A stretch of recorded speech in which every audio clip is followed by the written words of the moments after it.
following NBC sports program is brought to you in living color. When you mention Atlanta, most people think of Gone with the Wind, Peachtree Street, or Coca-Cola. It's right here in Atlanta that America's favorite soft drink got started, you know. Now, those are some pretty nice things to be known for. But soon, we'll be adding another. Very soon, Atlanta is going to be the home of the man who broke the most famous baseball record of them all. And who knows, it could happen right here tonight. Now, whatever happens, we hope you enjoy tonight's game and this special programming honoring the man who could make it an historic moment in sports. And as you watch the game, now and then pop open an ice-cold bottle of Coke for added enjoyment. Coca-Cola, it's the real thing, just like a Major League Baseball game. And what's a better combination? America's favorite pastime and America's favorite soft drink. Coca-Cola, it's the real thing.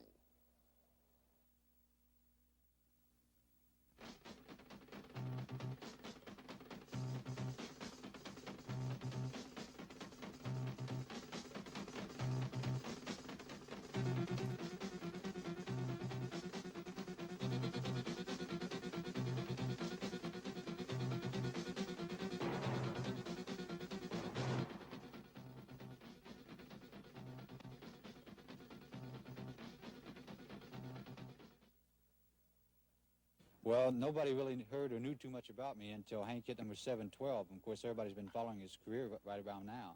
And I was having a real good year in Houston, but I really wasn't getting any recognition as far as press or anything like that goes until he hit number 712. And then everybody started calling me 712 instead of Dave Roberts, so they know who I am now.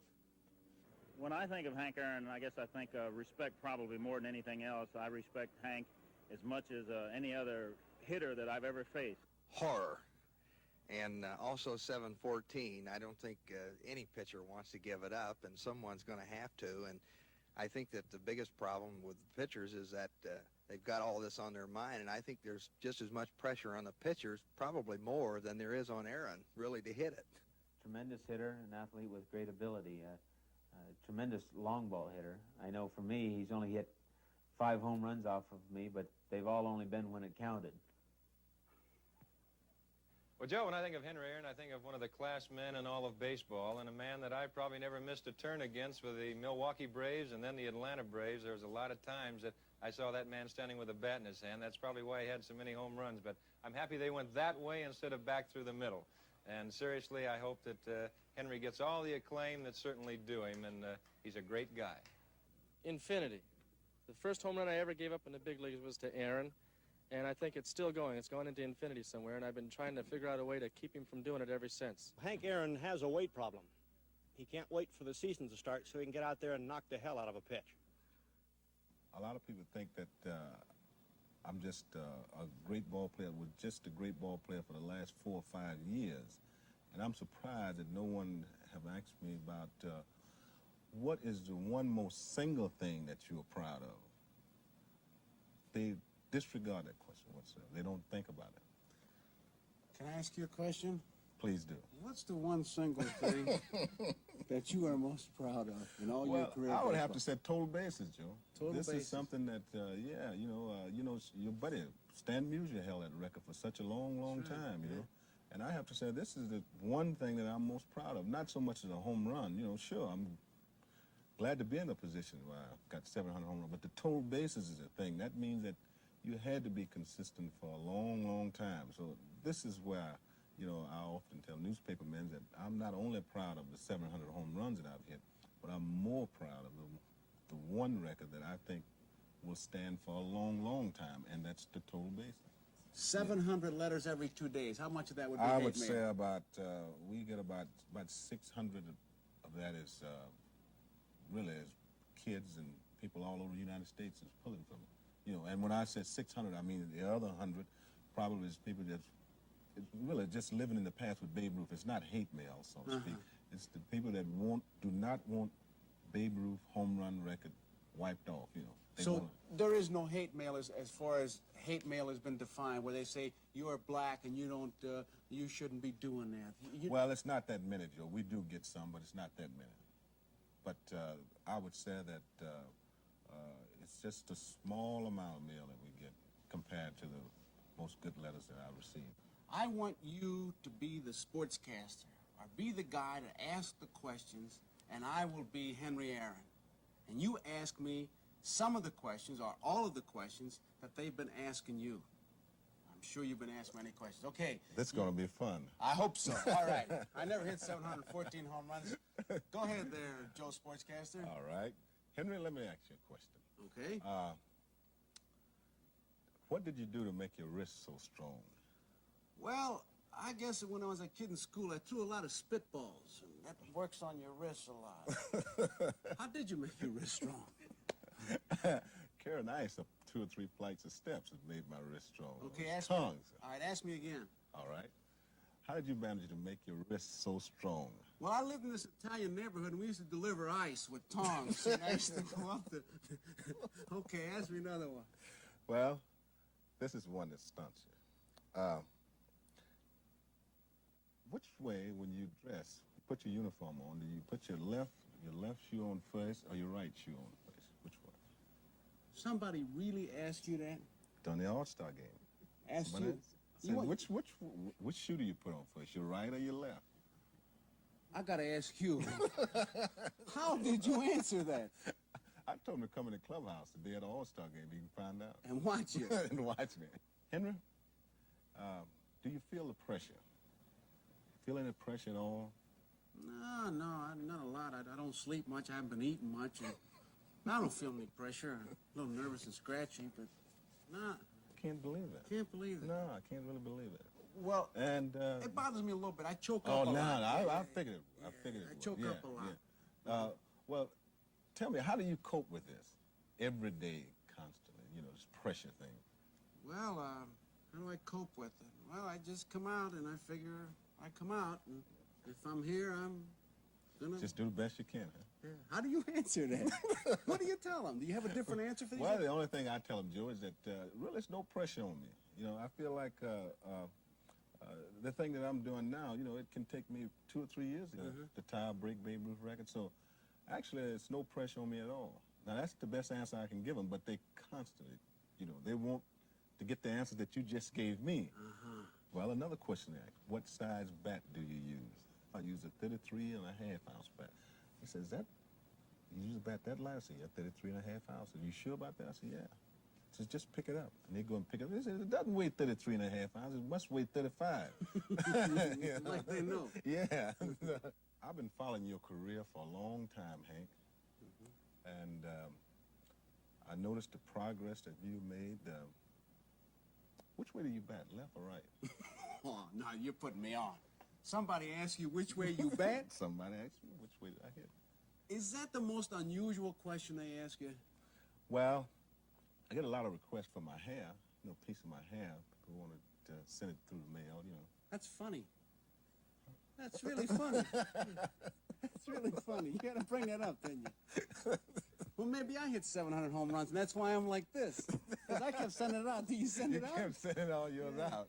Do they ask you for a piece of your hair? Yes, they do. Joe, did you ever think you'd be challenging Babe Ruth home run record? You mean we're not playing I'm Henry Aaron now? You're talking about Joe Garagiola? Joe Garagiola. Okay. Now, you realize, I'm sure, if somebody hasn't told you that Babe Ruth hit 714 home runs, right? Right. And you wonder if I challenged him? Yeah. Do you know if I took all my home runs, including the 3 I hit on the playground, and multiplied by 9, I'd still be 28 short? No, I never thought I'd challenge Babe Ruth's record. I tried to catch one of your home runs. You're kidding? Yeah. Where? Tell me. Tell me. Pittsburgh. Look right at the camera and tell them. I tried to catch one of your home runs. How far was it? About 380. Look in the camera. How far? About How far was 380. it? 380. And the wind was blowing in. No, blowing in. I mean, against blowing me. in. Yeah. Yeah. And you thought you could catch it. Yeah. And you jumped up. Jumped up. And you didn't get it. Didn't get it. And Somebody thought you were Ralph Connor, though. That's the kind of question they came. They said, that must have been Ralph Connor. The way I hit that ball. Switch hitting. Yeah. Yeah. But tell them that it was hit hard. It was hit hard. You didn't want to catch it because you might hurt your hand. I was afraid it was going to hit my hand. You wouldn't be able to play again. Right. Right? Right. You're quite a guy.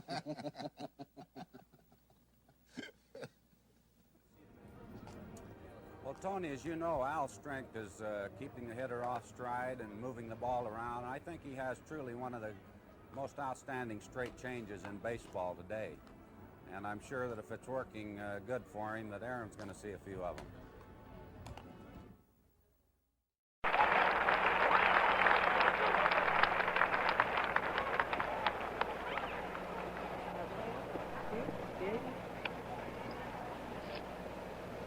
I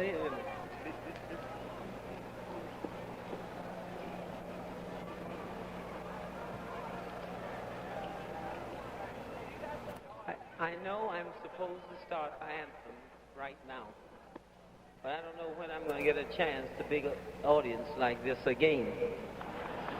So I have to say something that's in my heart, not only to Hank Aaron, but to the whole world who's looking at you and Atlanta tonight. That if humanity could just do a bit of this more every day all over the world, then we'd all be in business. Oh, can you see by the dawn's early light what so proudly we hail at the twilight's last gleaming, whose broad stripes and bright stars through the perilous fight o'er the ramparts we watched were so gallantly streaming, and the rocket's red glare, the bombs bursting in air, gave proof through the night that our flag was still there. Oh, say, does that star-spangled banner yet wave o'er the land of the free and the home of the brave?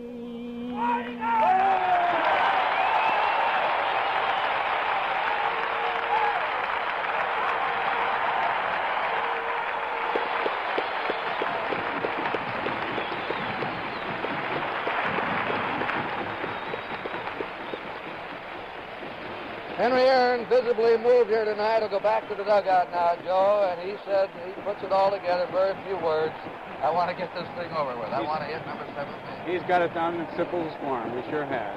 Lift Every Voice and Sing was his favorite song. And didn't Pearl Bailey do a good job in the national anthem? Didn't she, though? He's a great baseball fan, especially as fan of the New York Mets. That she is. Thanks to Joe and to Tony. This has been a special salute to Henry Aaron here in Atlanta, Georgia. And now stay tuned. Immediately following station identification for NBC's first Monday night baseball telecast of the 1974 season.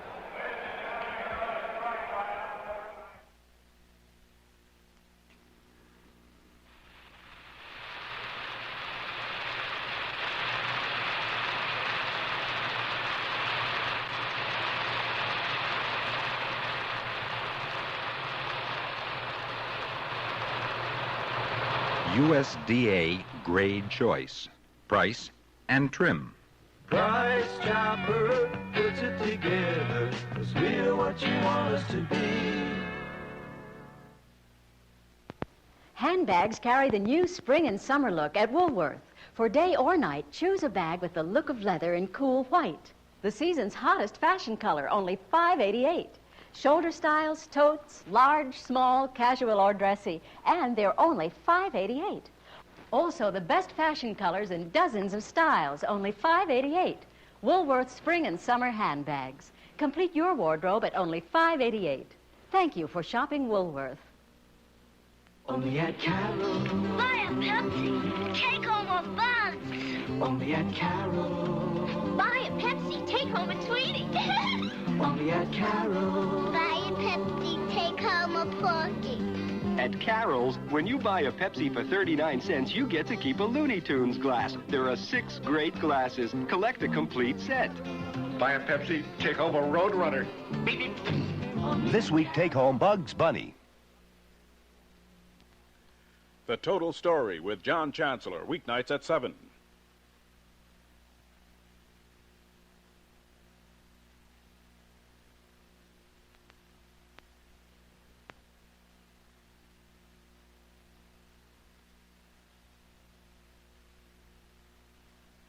WRGB Channel 6, Schenectady.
Tonight from Atlanta, Georgia, a game between the Los Angeles Dodgers and the Atlanta Braves, brought to you by your Dodge dealer, who's right on target with 12 Dodge Dart models, and by the Gillette Track 2 shaving system.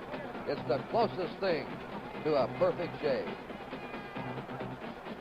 Well, we have a break in the weather here tonight. You've just seen the salute to Henry Aaron. The rain is held off. A strong wind is blowing out. Sometimes it could be in favor of Aaron toward left field. I'm Curt Gowdy. Tony Kubek was down in the dugout. What about that ceremony? What reaction did you get down there? I noticed a reaction, Curt, before Henry and his teammates took the field. A lot of the players gathered around Henry. Darrell Evans, Davey Johnson, manager Eddie Matthews, and they summed up just about what he said in his speech.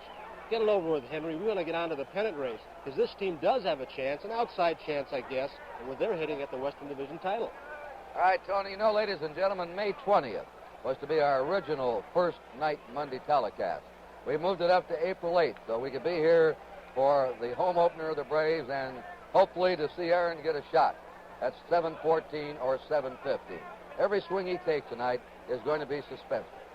The first of our Monday night celebrity guests, probably one of the most visible men in America, most talented, Joe Garagiola.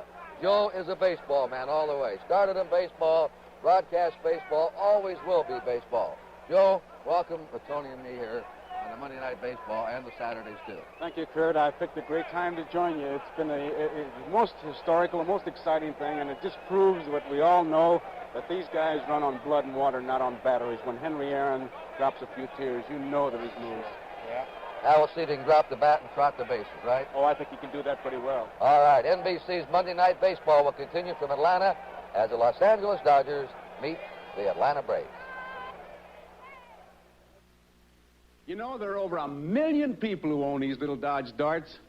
And when everybody gets a look at this luxurious new Dart Special Edition, I think there's going to be even more. Let's see what this guy thinks. How do you like it, buddy? Are you kidding? Take a look inside here. Now, that's what I call an interior. Look at that plush carpeting. And this crushed velour upholstery. Man, that's some kind of saw. It's all standard equipment on the Special Edition. Standard? What about that vinyl roof and the power steering and the radio, automatic transmission, and disc brakes, and these color-keyed wheel covers? It's all standard. Hey, I like the way you talk. You just heard it, folks, from a typical Dart buyer. Smart, well-informed, and handsome as the devil. Dart Special Edition, the luxurious new little car from Dodge.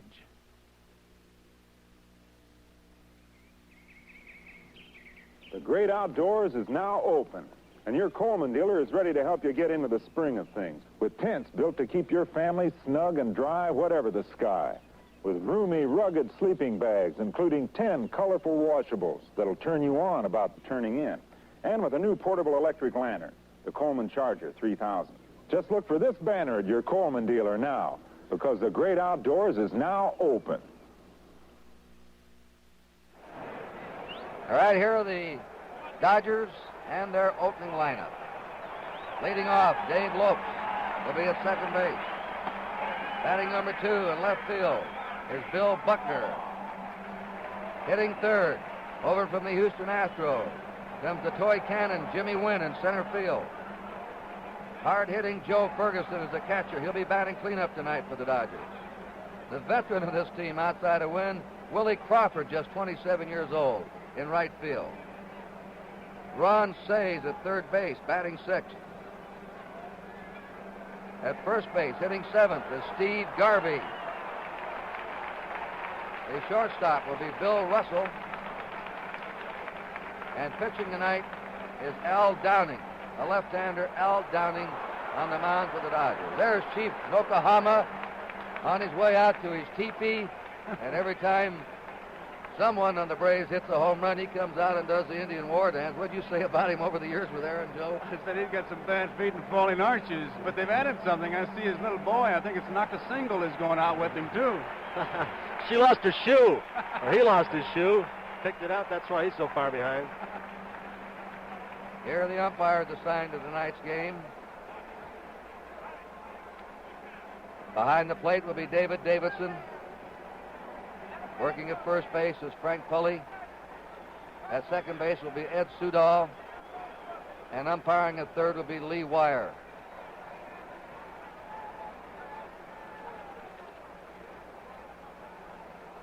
That's Monty Basgull, brings the lineup card out. Willie Davis used to be the team captain. Basgull now taking that responsibility for Walter Alston.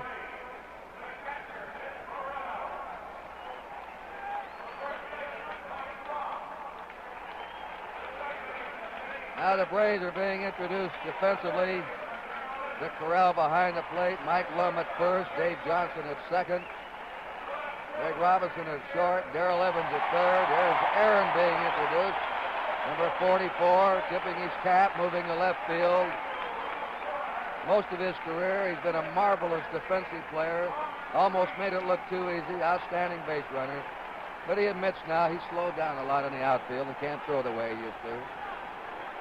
Dusty Baker's in center field. Aaron's getting a standing ovation in left field. This is the third standing ovation. There's his father, Herbert Allen. Mr. and Mrs. Allen. To the right of Mr. Allen, Henry Aaron's wife, Billy Aaron, who does an outstanding job here as a talk show hostess in WSB in Atlanta. What a proud father he must be. Oh. How can you ever describe that, Curt? We all have kids. Mobile, Alabama, where Henry Aaron is raised. And what ball players have come out of that Mobile area? Billy Williams, Willie McCovey, many of the greats in baseball. The Bowling brothers, Milt and Frank. Cleon Jones, Tommy Agee. You can go on and on. They grew up together there. You're looking at Ron Reed. Ron Reed, 6'6", 31 years old. One of the tallest pitchers in baseball. Born in LaPorte, Indiana, lives now in Atlanta. Here he is in slow motion, Tony. He's one of the key men in this Atlanta Braves pitching staff. He had some problems with his arm at the end of last year, was on the disabled list.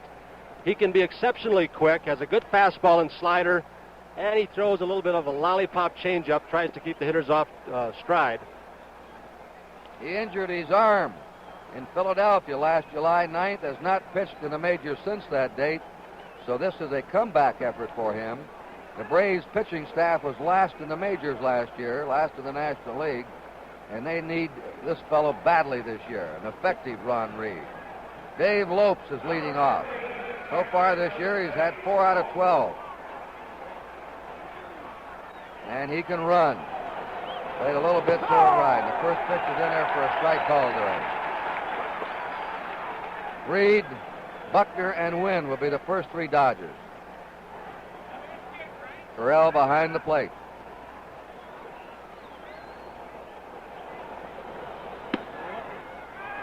One and one count. Dave Lopes has tried to steal 5 bases this year and has swiped all 5. He'll be up among the leaders.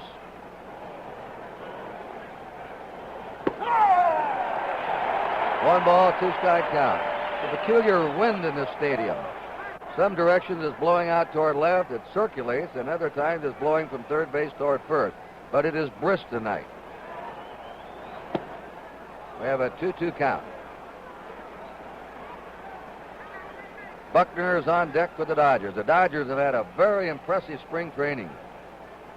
They led spring training in wins for the National League teams. Fouled away.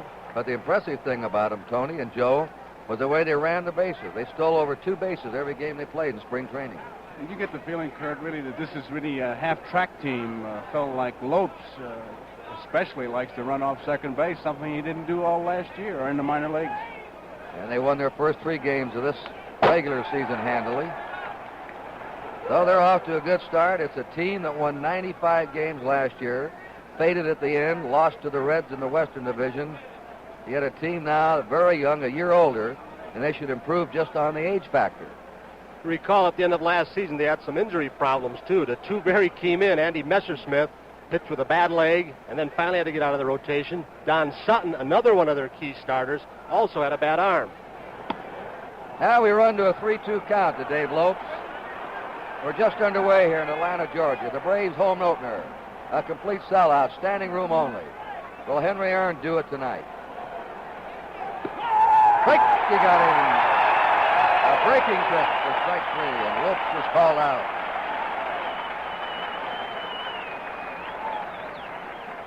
Now it's Bill Buckner coming in.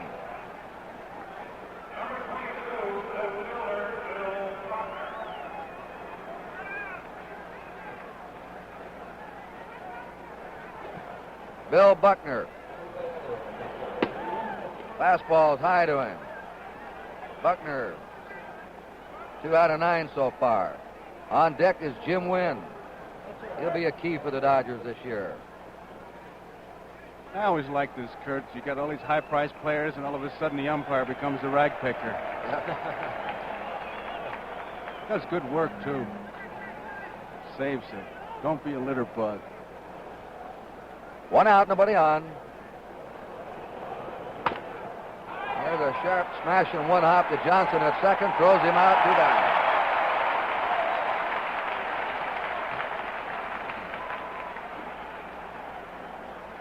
And now Jimmy Wynn. The last year with Houston. Slid off to 220. Hit 20 homers. He frankly says he was happy to be traded. He's had 1 home run in each of the Dodgers' first 3 games this year. He seems to break fast. He had 5 homers in the first week last year. It's outside, a ball. Here's an amazing man, Joe and Tony, as you look at him. So small. Where does he get the power? Watch how far he reaches that bat back. Has a long swing.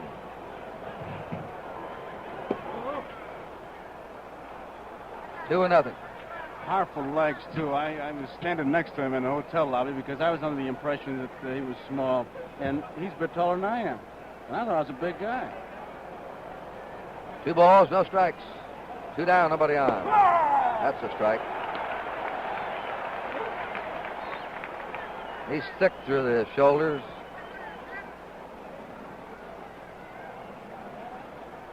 Strong neck, upper arms. A pop up to the right side. Mike Lum, the first baseman, squeezes it, and Ron Reed breezes to the first inning. 1, 2, 3. The score 0-0, and now the Braves will be coming to bat.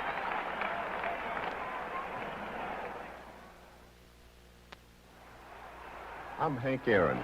Meet the winning team from Magnavox. Batting first, Magnavox Videomatic Color TVs. All extra tested for extra reliability. Magnificent Magnavox stereo consoles. Beautiful looking and beautiful listening. Odyssey, the exciting electronic game. That's the Magnavox team. Join me, Hank Aaron. Get on the Magnavox team.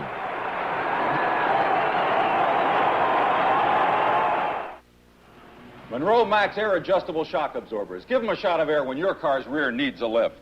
Shock absorbers are a shock and a half. Max Air. Good for loads. Good for tows. Good for go.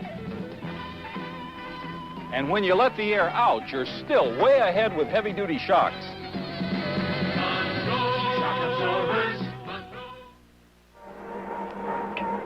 That's Al Downing throwing in his warm-up pitches for the Dodgers. And we're going to run down the Braves batting order for you now.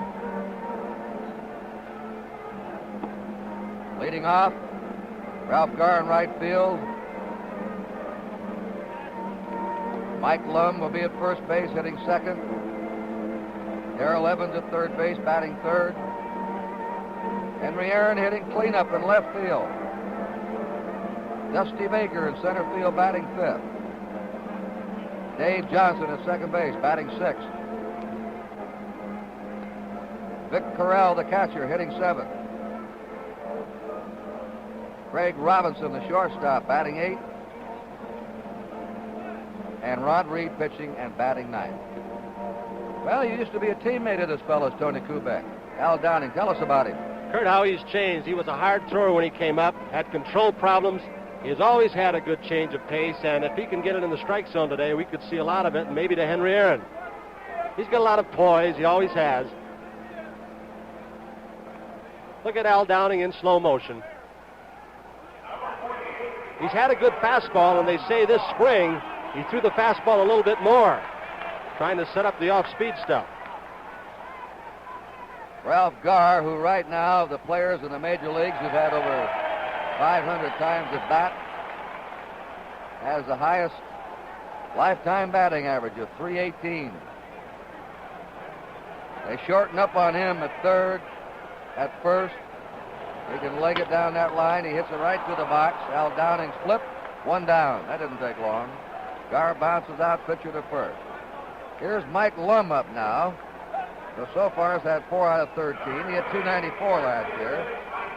82 RBI, 16 homers, a very respectable year, but you don't hear a lot about it. He's a solid ball player.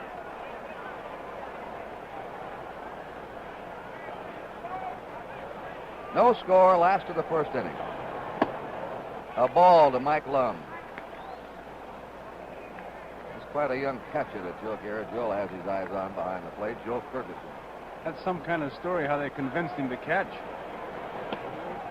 Because usually, you know, it's always the biggest and the dumbest guy they make the catcher in a neighborhood team. Ferguson was an outfielder, and Tom Lasorda told me, he said, listen, you got to be a catcher. Cochran was an outfielder, and he became a great catcher. Gabby Hartnett was an outfielder, became a great catcher. There's a blast deep down the right field line. That's going to be a foul ball. And he told me that Cochran was an outfielder and a catcher, and so was Hartnett, and finally Ferguson agreed to it. And Waller Olson said to Lasorda, he said, Cochran wasn't an outfielder, and neither was Hartnett before they became catchers. And Lasorda said, well, you know it, and I know it, but Ferguson doesn't. And there's where he is. He'll make more money back there, Curt. He will, especially with that bat of his. The 2-1 pitch. That's a strike on the inside corner, 2-2. Darrell Evans is on deck, and then Hank Aaron.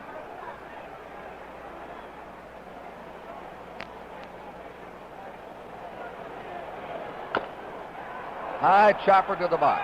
Plenty of time for Al Downing. We have 2 away. Darrell Evans. You know, last year the Braves had 3 men in their lineup to hit 40 or more homers. Darrell Evans, this fella, Hank Aaron, and Dave Johnson.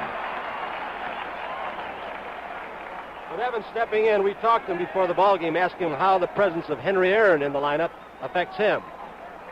Tony, I think it does, definitely, especially me hitting just in front of him. I've got a lot more fastballs, especially early part of last year, and I think that getting so many walks in front of him, I think they've been trying a little bit too hard to keep me off the bases, so I think it's worked to my advantage. They've got to come over the plate, and with Hank and the other guys behind me, it certainly has helped. Well, he grounded out. They went down 1-2-3 at the end of the first inning. 0-0.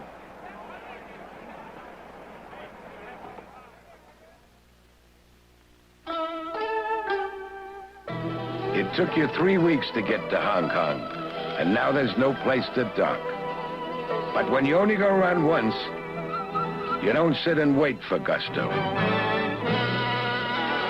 You go out and get it.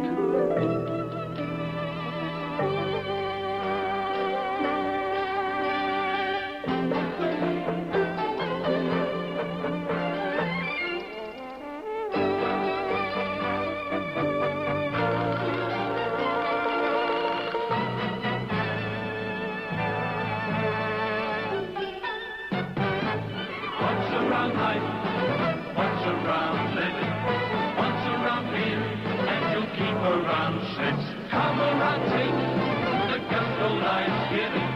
Come around, taste the gusto of schlitz.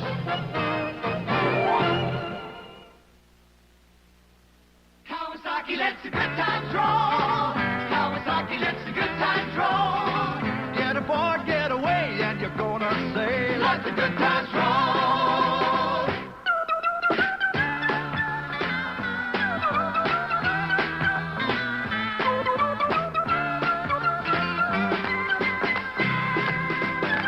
Kawasaki lets the good times roll. Kawasaki lets the good times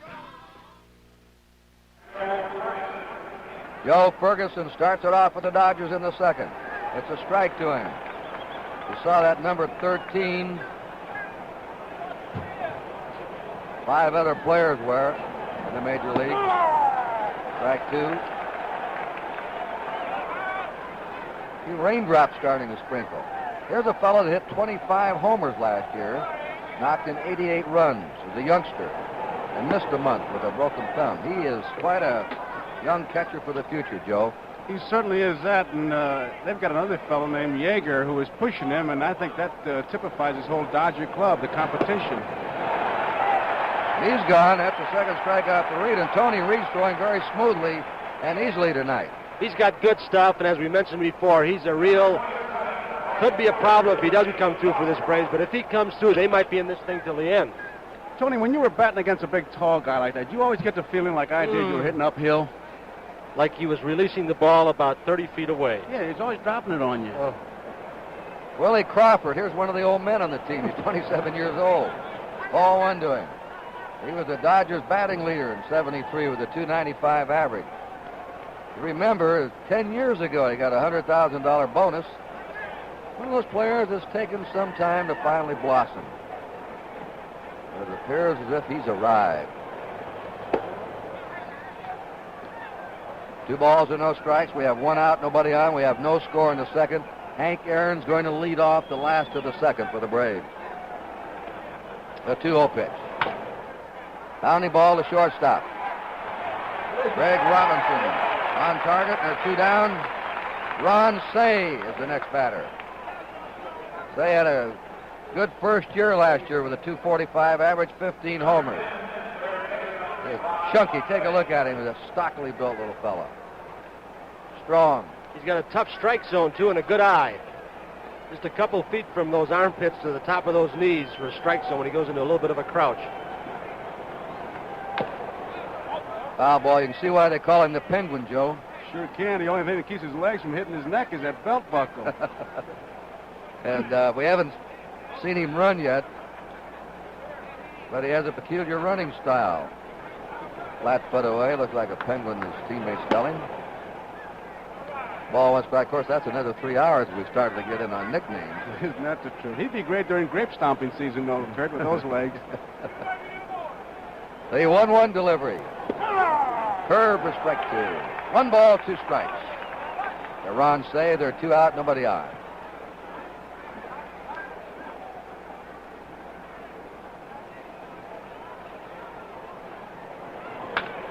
That's hit through the box, ricochets to first. Mike Lum picks it up, that's all. For that one, pitcher to first baseman. The out on Say. At the end of an inning and a half, Hank Aaron will be leading off. The score, 0-0.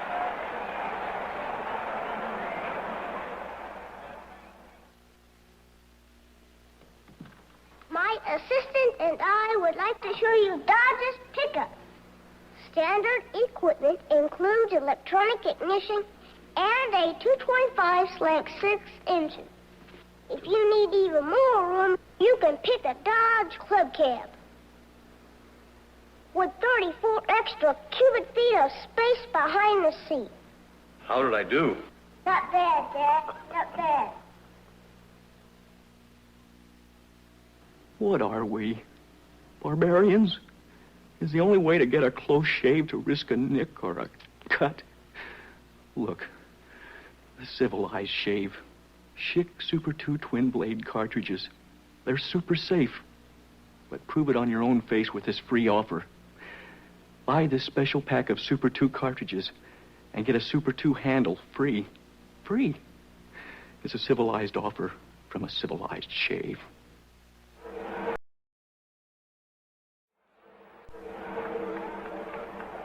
It is raining now. Henry Aaron's going to lead off, and I'll bet you're already wondering, what if he hits a home run and this game is not completed? It's not an official ball game. It's not a home run. That's right. Has to be an official game. Has to go in the record book. I hate to be the guy that catches the ball. Is that a $25,000 loss? Move over, Babe. Here comes Henry. Henry Aaron, I think, summed it all about another standing ovation for him when he said, look at this.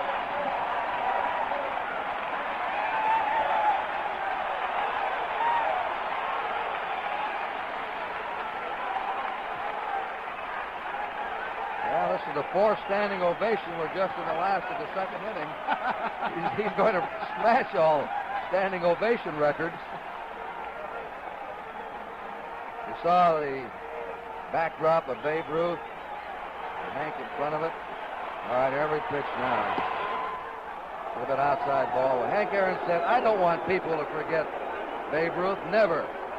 I just want them to also remember Henry Aaron. And that sums it up.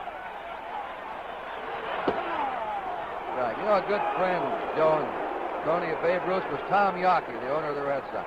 He used to play a lot of handball and squash with the Babe in the winter, and he said, I know Babe Ruth, and Babe Ruth, the biggest rooter of Henry Aaron right now would be Babe Ruth. He was that kind of a fellow. They're booing Downing right now for that pitch in the dirt. They want Aaron to get a fat pitch, everyone in there. 2 balls and a strike.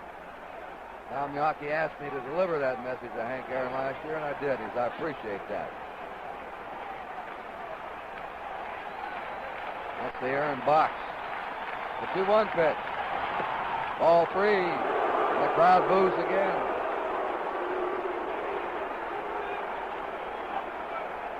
His next home run will be baseball history. When? Who knows? He walked him. Aaron walked the first time up. And the crowd lets loose a chorus of boos. You can see now that there's holding up the ball game for just a second to get that ball back. All of the balls thrown to Aaron are marked. Can that be seen? I guess an ultraviolet lamp or light has to be shown upon it before you can see some special number, which is not divulged to anyone. Henry Aaron's on first. Nobody out, and Dusty Baker's up. 23 years old. Probably the Braves' best prospect for the future. The 288 last year, 21 homers, 99 RBI. Here's a strike. The Braves have the hitting. They can produce runs. Their problem to move into contention is defense and pitching. The Dodgers have a very well-balanced team. They do everything just about equally well. You think Henry's thinking at first base, boy, it's nice and quiet out here for a change? It's the only time he gets any pieces out on the field. First time he hasn't had a microphone stuck in front of him. Les Garvey has one hit in his pocket. There's a big chopper to third. It's in the left field. Aaron is easing up. Now he comes on to third. Ball bobbled at third. Aaron's in the third. He's coming on. Henry Aaron scores. And out at third base is Baker, who tried to go all the way around to third. And Henry Aaron has just scored. He's just broken another record. The 2,063rd run of his career. A new National League record, breaking a tie with Willie Mays. Another record for Henry Aaron. All-time run scorer now of the National League. And there are a lot of those other records that have been overlooked as we look at this play again, bounding off the plate. And Henry very daringly going to third base. They said he slowed down. Well, he challenged Buckner's arm in left field. Ball got through him. Henry forced a mistake. Goes all the way on home, and now Lee Wire gets to call the play at third. A dive by Baker. Hank forced a mistake. There's the play at third. One out, nobody on. Braves leading 1-0. Buckner charged with a two-base error. Dave Johnson, an astonishing man last year in the major leagues. 43 homers for him, more than he hit the 4 previous seasons with Baltimore. Never has been a home run hitter. 1 for 9 so far this season. He hits a soft fly in the center field, coming on over the map of our country where the ceremonies took place. Jim Wynn gathers it in. Out number 2, and the next batter will be Vic Correll. Watching Aaron run the bases, he was a whole lot, Tony, like DiMaggio and Curt. You saw him a lot, where when they took that extra base, they knew what they were doing, that they just didn't run recklessly, and chances are they were going to make it. And you put it so well, Tony, he forced a mistake. But one of the things overlooked, because he was such a great hitter, was his base running ability and his fielding ability. 2 down, nobody on. 1-0 Atlanta. Aaron has walked his first time up. Casey Stengel once made the statement that he never saw Joe DiMaggio make a mistake going from first to third, and I think very rarely Henry Aaron has. That takes judgment and instinct. Not only speed, good base running ability, but the quick intelligence to know how, when to do it and when not to do it. And that might be harder than stealing a base in a way. No, to me, no question about it, because you don't have to worry about getting a jump. It's that instinct you're talking about. You know, a lot of us say, let's go to third, and your body says, who you kidding? The 2-0 delivery. Hard ground ball. Beautiful pickup by Russell. The throw, and he's got him. The play of the ball game so far. Bill Russell throwing out Vic Correll. 1 run, 1 hit, 1 error, nobody left. At the end of 2, 1-0 Atlanta. You know the Firestone Deluxe Champion Super Belt is a great tire, or it wouldn't come on so many new cars. Well, right now, Firestone can offer you the double-belted Deluxe Champion at special prices. For instance, white wall tires to fit this car are only $25 each, and there are equally great savings on other sizes, too. Firestone's original equipment tire at very special prices right now. I'd worked for the paper about 2 weeks when the old man said he wanted to see me at the end of the day. I was scared to death. You think this is good? Yes, I do, sir. So do I. So you're going to make $5 more a month. Well, my head still hurt, and my stomach was so upset it felt like a bag full of doorknobs. Now, that was 40 years ago, and I still take Alka-Seltzer. For over 40 years, nothing has worked better than Alka-Seltzer. Attracting glances, your good side showing. You know who you are and where you're going. In Hager's Slacks, looking good makes you feel so good. In Hager's Slacks, looking good makes you feel so good. In Hager's Slacks of Dacron, from $12 to $25. We know that making you look good makes you feel good.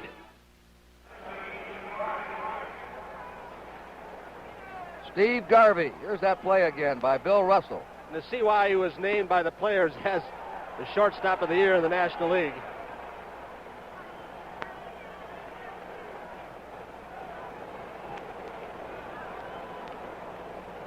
Steve Garvey. 1 hopper to third. Darrell Evans guns his throw, and he's there too late with it. Would have hesitated getting rid of that ball.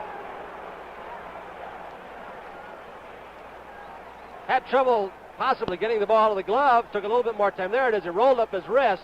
And then Lum tried to treat. Now, he's on the bag all right. He just beat him.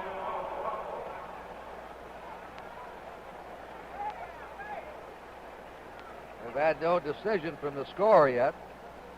Garvey's on first, and Bill Russell the batter. The young Dodger shortstop. Came into his own as a regular last year. Getting 265. Off to a quick start this year, 4 out of 11. Braves leading 1-0.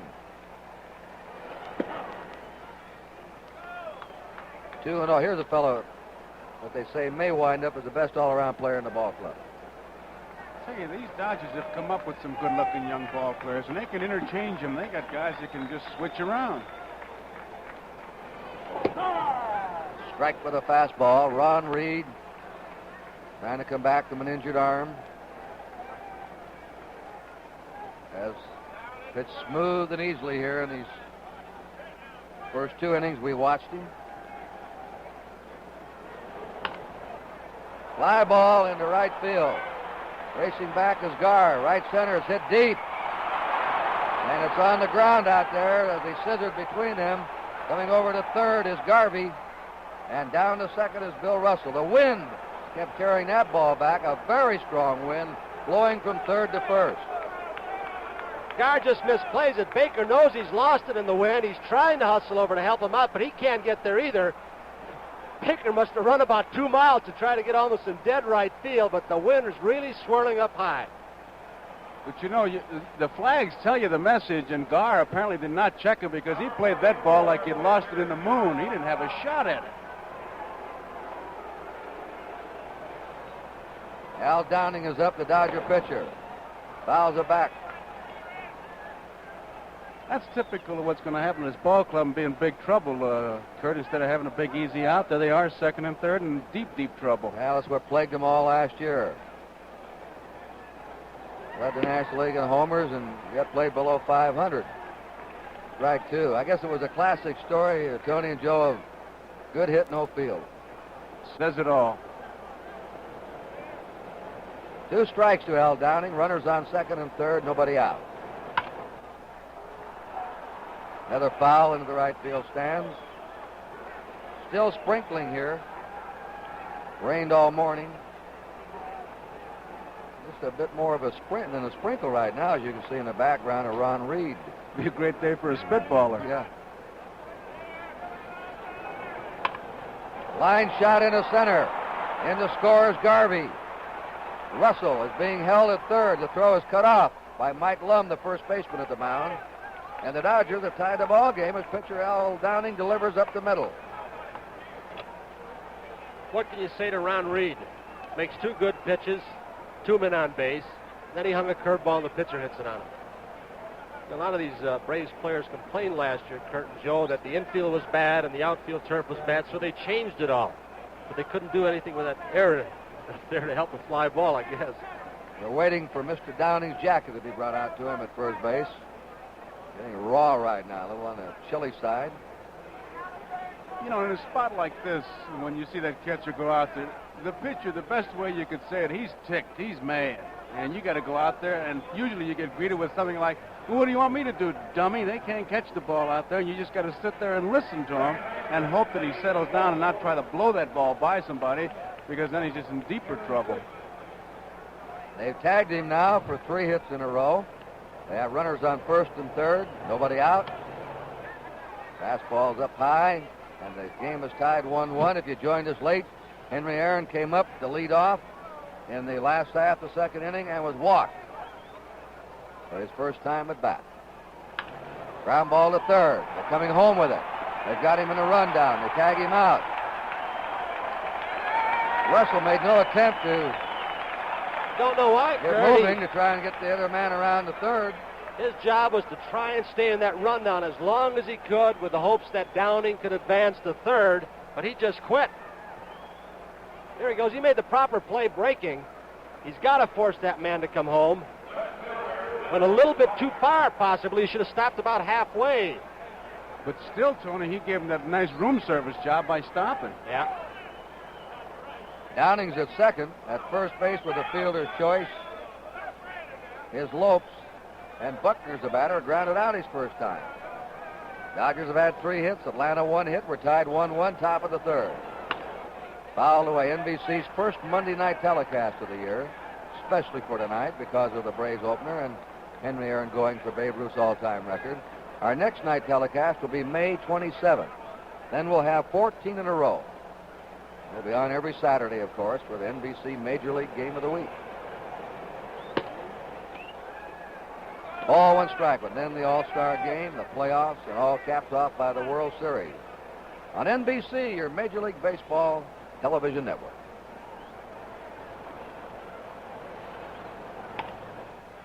pop outside of third. There's a lot of room here in foul ground, which is a pitcher's aid. Darrell Evans takes it. You get into some of those ballparks like Fenway Park, Tiger Stadium, narrow foul areas. The foul ball's in the seats. The batter's got another shot. The pitchers love these big foul areas in back of first and third. Don't think those catchers don't like it, brother. You see that ball go in the stands rather than one it going straight up, because that's a tough play, and the best way to make that play usually is to holler a lot of room to your first or third baseman. Runners on first and second. 2 down. Ball one to Jim Wynn, who popped up his first time. The Dodgers and the Braves are tied 1-1. Feel like Harry Houdini if he pitches out of this one.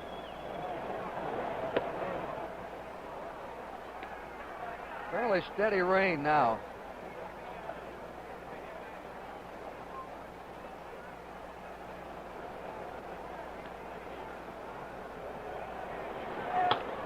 There's a shot, deflected off the glove of Darrell Evans into the left field corner. Downey's coming in to score. Here comes Lopes in. The Dodgers have 2 in, and it's a 2-run double by Jim Wynn. Curt, there are not too many people in baseball could have scored from first base on that, because Aaron got the ball in very quickly to his relay man, Robinson, the shortstop. Davey Lopes really turned on the speed when he hit second base. You know, Jim Wynn now has played 4 games, man, and has knocked in 9 runs. You can get the job done. I think the 2-out factor was a big factor on that, because Downing was the only thing that could have stopped Lopes from scoring. Joe Ferguson, the cleanup man. 2 down. Runner on second. Struck out his first time. He rakes the foul back. Dodgers ahead 3-1. Walter Alston makes no bones about it. His club is better.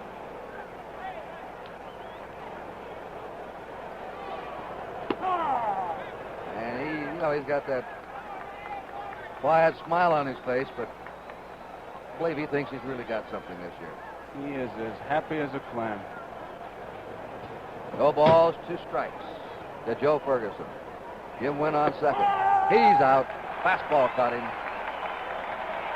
So the Dodgers pick up 2 runs on the 4 hits. 1 left at the end of 2.5. Dodgers 3, Braves 1. Chances are your house is covered, and your car, and your life is covered. But how about your money? I carry covered money. First National City Travelers checks are covered money because they're as good as money until you lose them.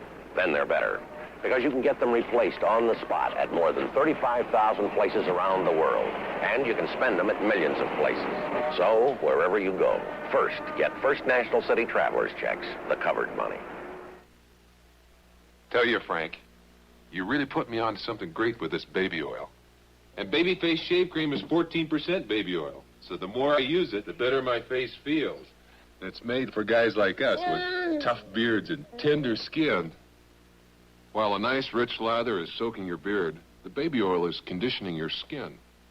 We're just a couple of smoothies, Frank. Huh? Babyface Lather by Rise. The more you use it, the better your face feels. First round coverage of the Stanley Cup playoffs starts tomorrow night at 8:30 Eastern Time. A Western Division game featuring the Atlanta Flames against the Philadelphia Flyers. NBC Sports, #1 in live coverage of major sports events all year round. 2 complete games today in the major leagues. The Giants won their 4th in a row. They squeezed by the Reds 4-3. And the Yankees won their 3rd in a row without a loss, defeating the Cleveland Indians, who haven't won a game yet and lost 3. Final score, New York 5, Cleveland 3. The umbrella's out in force now in Atlanta, Georgia.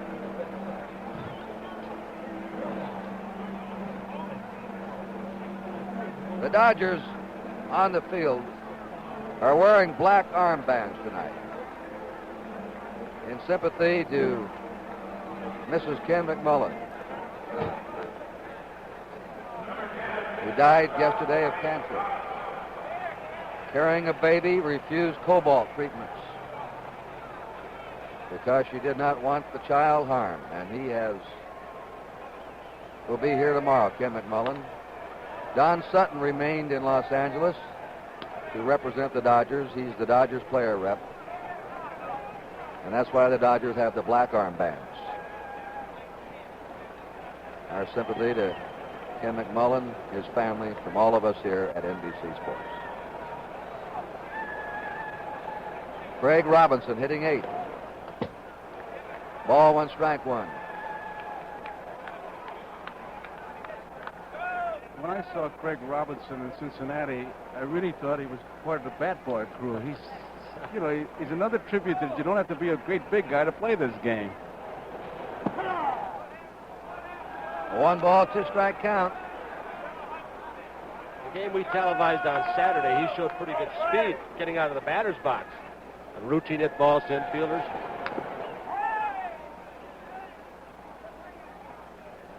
Well, he's one of those fellows that came out of Wake Forest University with a B.A. degree in history.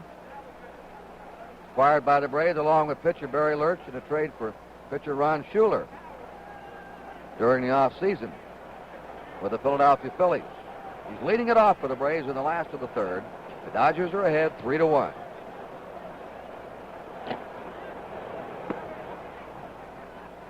Wanted to go for that curveball, but wisely held off. 2-2. Speaking of comebacks, we're talking about Ron Reed. Here's a fellow that made the comeback, Downing, and did it 2 years ago with the Dodgers. Now he runs it to 3-2. We saw him in the lobby today, and he asked me if he was worried about it. He said, no, he worried when he broke in because he's all worried out now.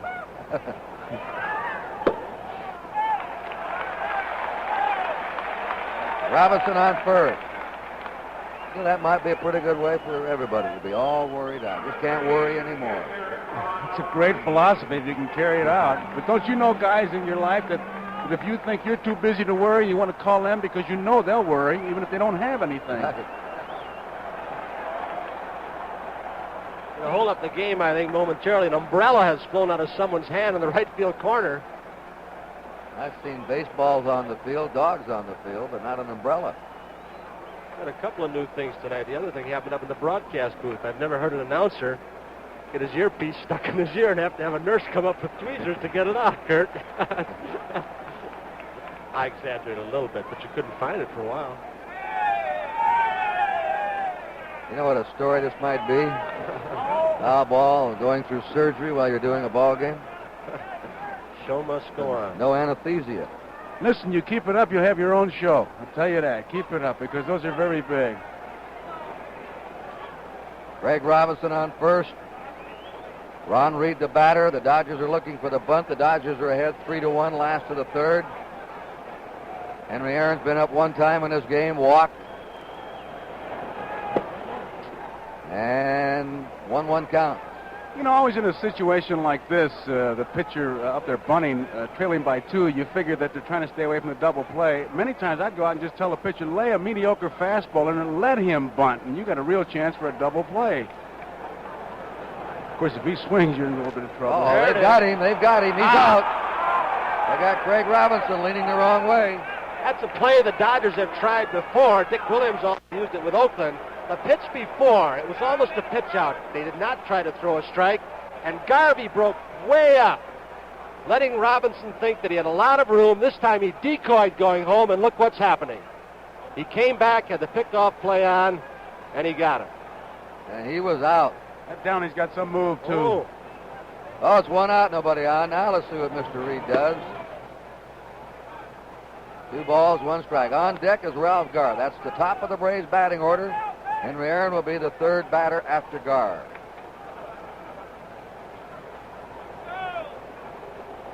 The 2-1 pitch. 2-2. That's Downing's sinker ball.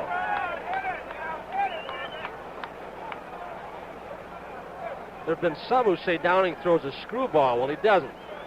He throws a slip pitch, or he pushes the ball way back, almost in the palm of his hand. It's his changeup, and at times it goes down, usually goes down, but it also goes away from right-handed hitters.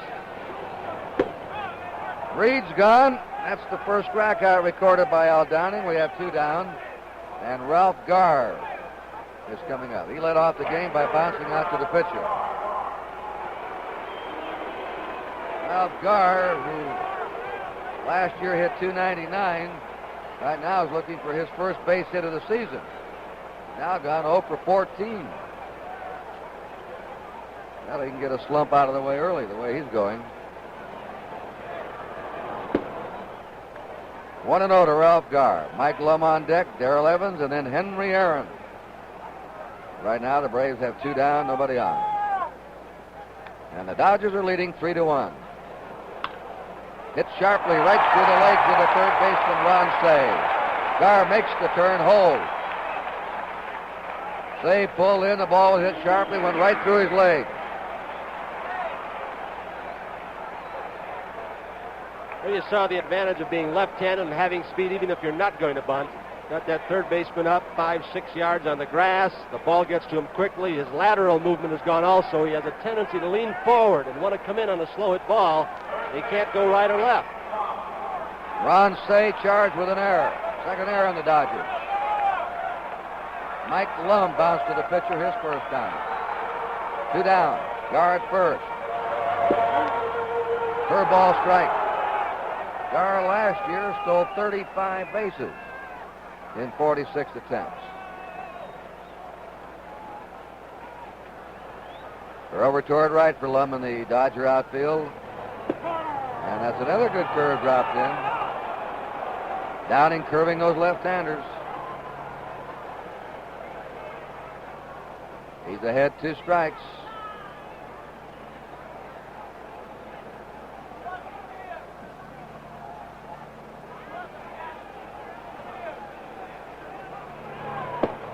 Struck him out on 3 curveballs. No runs, no hits, 1 error, 1 left. Aaron will be up in the 4th inning. At the end of 3, Dodgers 3, Braves 1. Inside the Papermate PowerPoint pen toil the unsung heroes of modern penmanship, the men of the pump room. Papermate PowerPoint is the only 98-cent pen that pumps ink to the point, so you write better at any angle. Ooh, we're being turned on an angle. Keep the ink coming. The PowerPoint writes better, smoother, skip-free at any angle. The 98-cent PowerPoint pen by Papermate. Okay, men. Take a break. In the past couple of years, 15 million people have switched to the Gillette Track 2 razor. Here's how they feel about it today. I'd never change. It's the greatest shave in the world, the Track 2. I used the Track 2 first, and it did me right, and so I'll stay with the Track 2. The Track 2 to me is the system. The first blade cuts. Your second one catches it before it goes down. And it works. Buy yourself a Track 2, and that's the last razor you ever buy. Switch to the Gillette Track 2 shaving system. It's the closest thing to a perfect shave. See if you can guess what car this is, just by looking at the inside. Everywhere you look, there's luxurious detail, from the crushed velour upholstery right down to the plush carpeting. And all this luxury is standard. What car do you think this is? Wrong. It's a little Dodge Dart. The new Dart Special Edition. All the luxury you could ask for in a car with a great reputation for dependability. Dart Special Edition. The luxurious new little car from Dodge.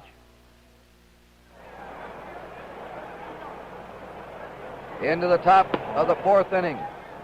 Willie Crawford looks at ball 1. He grounded out his first time.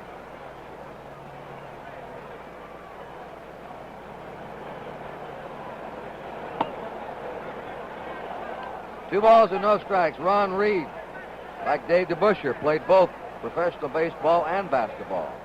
Reed played in the NBA for the Pistons in 1965 and 66 and in 67.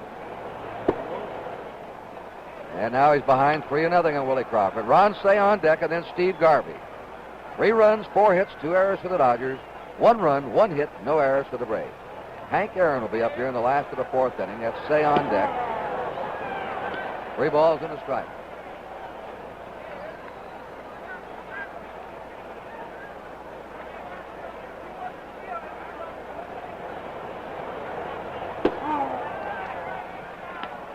Strike 2, 3-2. That's all they talked about around this town yesterday and today was whether Aaron should have played in Cincinnati or not. A 3-2 delivery. Struck him out. A neat recovery by Ron Reed. And that is his 4th strikeout. We pause briefly for station identification. This is the NBC Television Network. WRGB Channel 6, Schenectady. This is Curt Gowdy, Tony Kubek, our celebrity guest tonight, Joe Garagiola. And the game is being held up. A couple of kids out on the field, holding it up. Shake hands with Aaron. 56,000 here tonight. Millions looking on, and Mike, add, Curt, that they're not streakers, in case you're wondering. That seems to be the fad, especially in Chicago. Yeah, I saw that picture. I like the way the fans reacted, too, that they booed those kids when they ran out there, and glad when they caught them and got them out. Ron side. It's a foul back into the seat, strike one. He bounced out to the pitcher his first time.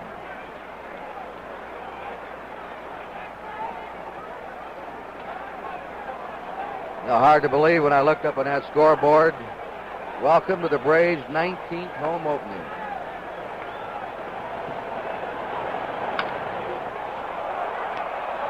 High fly into right field. Gar gives way to the center fielder, Baker. Gar's having some problems out there in right field tonight. That wind swirling around from third toward first. There's a funny wind, Curt. When it gets up high like a couple have today, it seems to blow to right field, but we noticed during the pregame ceremonies, there's a flag blowing to the right field corner. The flags down on the field were blowing out toward left, so it's swirling, and it might help a right-handed hitter. 2 down. And Garvey, it's a looper down the right field line, racing Mike Lum. Got it! Nice play! Mike Lum drags in the foul ball, and the Dodgers are 3 up, 3 down in the fourth. At the end of 3.5, the Dodgers 3, and the Braves 1. Martha Washington's own cookbook. In it are recipes for the first wines of America. Wines with a wonderful taste of freshly harvested fruit. Now you can enjoy the wonderful taste of harvest wine in new Boone's Farms Strawberry Hill. The wine with the fresh harvest taste and the proud American tradition. New Boone's Farms Strawberry Hill. Welcome to Winnebago's Grand Giveaway, where everyone who buys a new Winnebago motorhome also gets up to $1,000 worth of extras at no extra cost. And you get to choose from things that fit motorhoming just perfect. A barbecue grill, camping equipment, air conditioner, a portable TV, in all over 300 items to choose from. It's all in this catalog, which you'll find at participating dealers. Just show up with a smile before May 18th.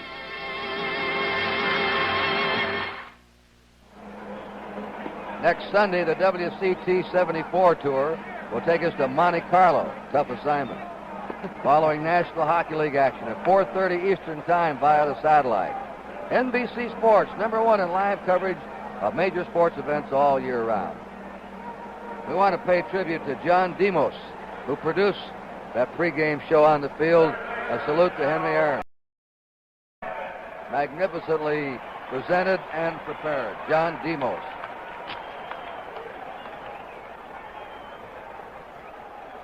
Darrell Evans,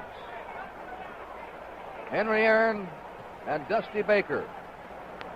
Darrell Evans grounded out his first time. Last of the fourth inning. Al Downing's pitching. Curve is low for a ball. There's Aaron. As he said tonight, I want to get over this as quickly as I can. He didn't waste much time opening the season. Sure didn't. He hasn't had much of a chance tonight. He hasn't seen a good pitch yet. 2 balls and no strikes. This fella, Evans, hit 7 homers in 9 games against the Dodgers here at Atlanta last year. He also hit 1 in Los Angeles.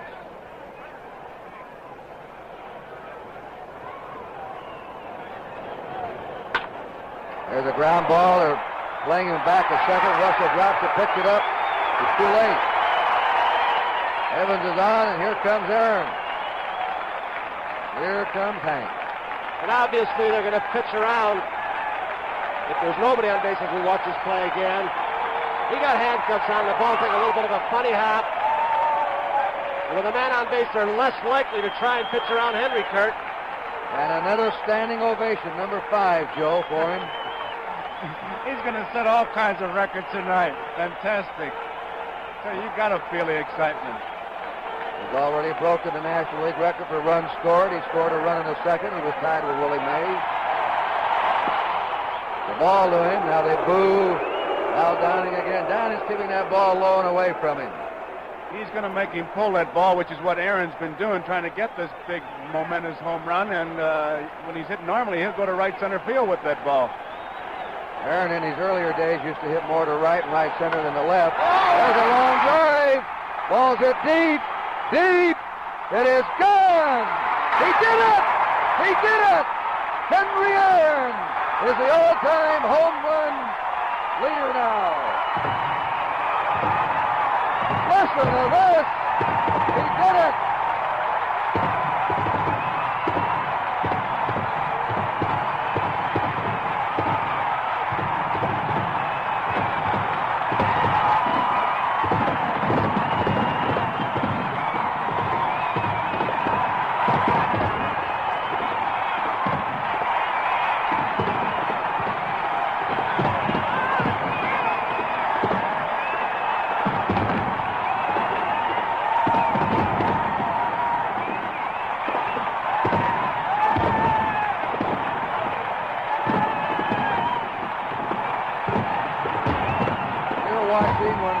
Moments in baseball history.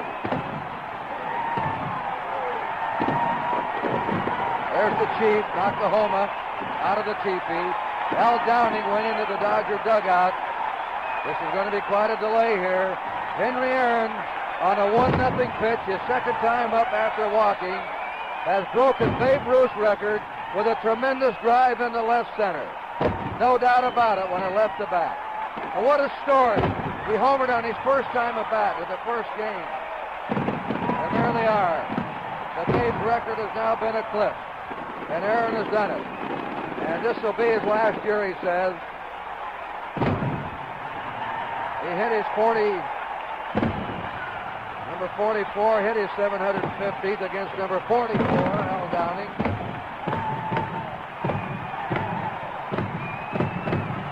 Well, the Babe has moved over with a big smile. Mrs. Aaron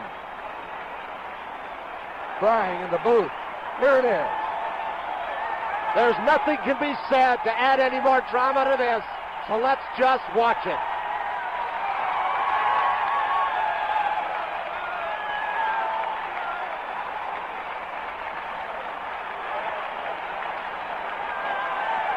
Couldn't tell who it was, Curt, but one of the members of the bullpen crew of the Braves got the ball and they're happy.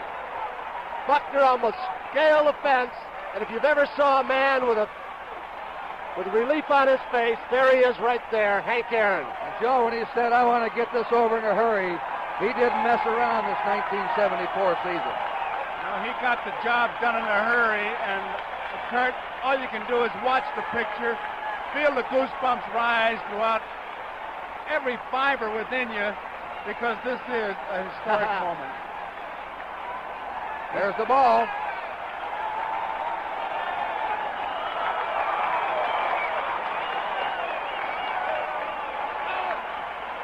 He has been an amazing athlete, but even more amazingly to us, and he's been so cooperative with everybody, he's an amazing man.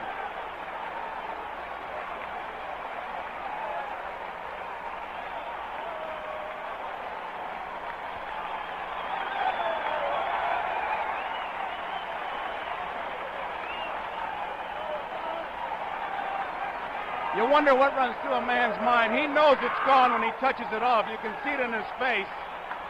And let's see if he shows any emotion. Now he sees it. Right there he saw it. And you can almost see that heart begin to pump as the legs slow down. And congratulations from the Dodger players, like all of the baseball world. Enthusiasm abounding here as he rounds third base. It's a familiar road he's been taking, but this is one he's been waiting a long time. And the understatement of the year, it's the most important. What if he'd have failed to touch third? Who would have the courage to say that he did? Joe and Curt, he has said before that he has never watched one of his home runs. He watched that one. He sure did. He watched it. Here's Bill Bartholomew.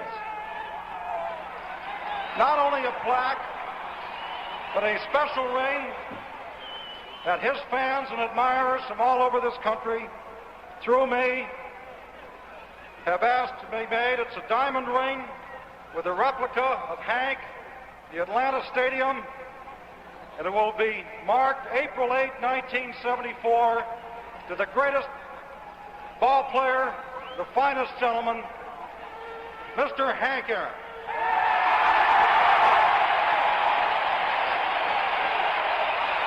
Thank you. Thank you. Monty Irvin is there. He's representing Commissioner Kuhn tonight.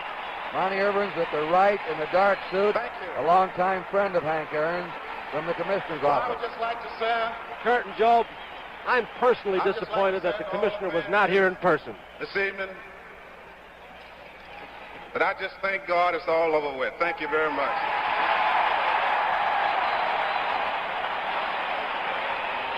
Now, Monty Irvin's alongside of him.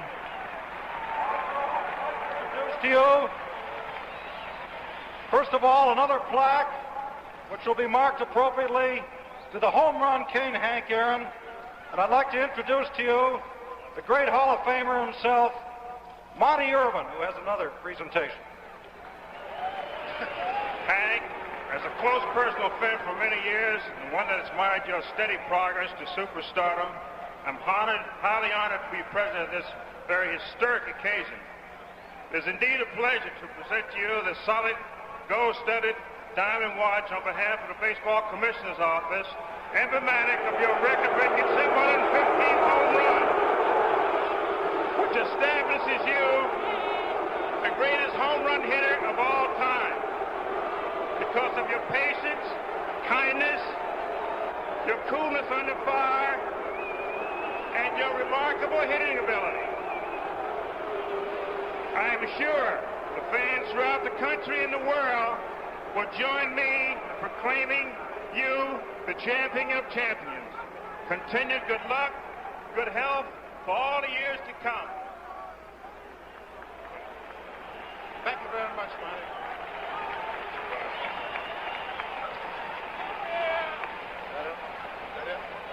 It is ironic, Curt, that when he hit the home run that tied it, Vice President Gerald Ford was there and the Commissioner, and tonight when this historic thing, he sent a representative.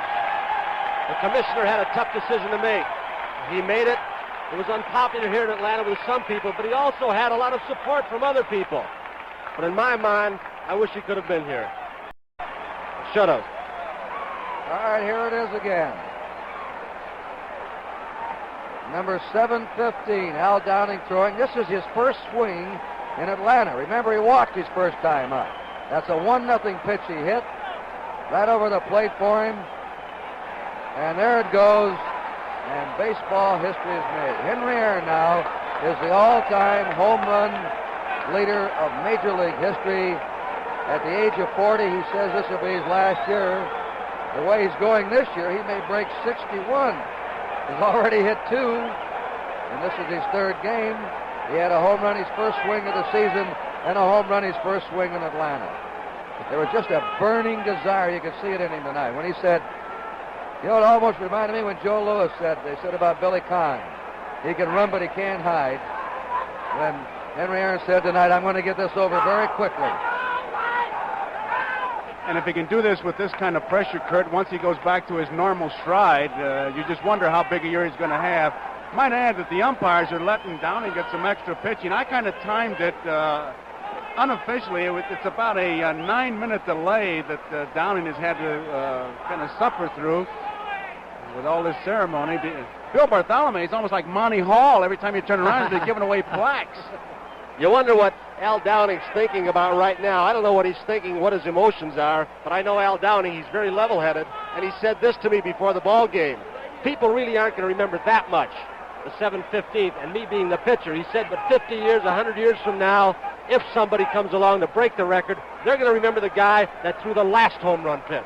You know, speaking of remembering, Tony and Joe, you know, Everybody saw Red Green score the 5 touchdowns against Michigan. Everybody saw the perfect game. I imagine 20, 30 years from now, what's this park hold? 56,000? There'll be 1,500,000 people say, yep, I was there. I saw that 1-0 pitch. I was right there in person. There's a sail over the left center field wall. I was right there when old Aaron did it. Yes, sir. I know 3 guys that are happy and proud to be here. I am I had very goosebumps proud. and could have shed a tear and almost did very easily. It's an We've all emotional been time. very lucky, the 3 of us. Joe Garagiola's had a great career in broadcasting, television, a major league player. Tony, a major league ball player, now a broadcaster. I've been lucky over the years to sit in on big events. This has to be, I think, my supreme thrill in broadcasting tonight.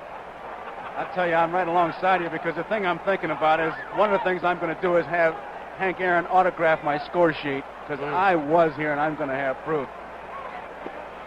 I would like to ask a question of both of you. What makes it so bad if a fella throws a home run ball to Henry Aaron? Not a thing, huh? Oh, well, like you said earlier, he's just joined the club. That's all he did. He's tattooed a lot of people, and there's nothing wrong with that. Now, if I would hit 715 home runs, that would be embarrassing, but I don't know why they think they'll remember it. There goes old Nakahoma. He's busy. He's been all over the ballpark tonight. Now the question is, all right, what does each home run mean after this? I think it means something. First of all, everybody now wants to see if they haven't seen him before, see Hank Aaron swing that bat. Also, every home run he mounts up, in my opinion, and they said Babe Ruth's record would never be broken. But I think if he hits another 20 or 30 more, that'll be a record that'll stand forever. I mean, not many are going to have the longevity, the disposition, the body, the greatness that this man has had. Back to the ball game. It seems like a real anticlimax. 1 ball, no strikes now to Dusty Baker. Aaron's home run, by the way, tied the ball game.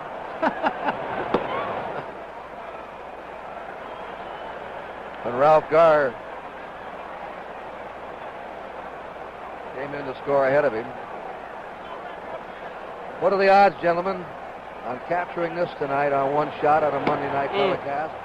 We moved it up back from May 20th to April 8th, hoping we could show the nation something like this, let them share a thrill, and we hope you've been as thrilled as we have.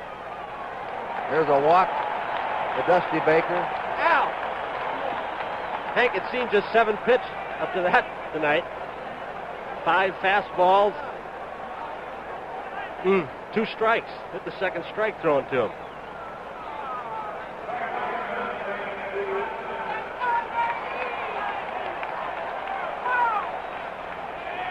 Dave Johnson.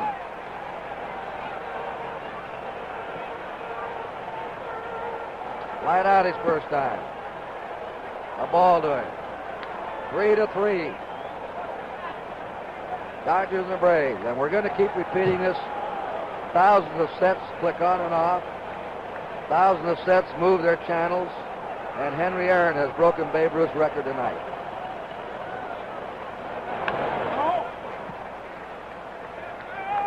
One ball, 1 strike.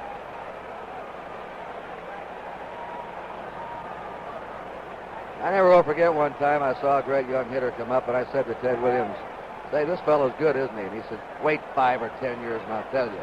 That's the greatness of Aaron. Doing it so consistently, year after year after year.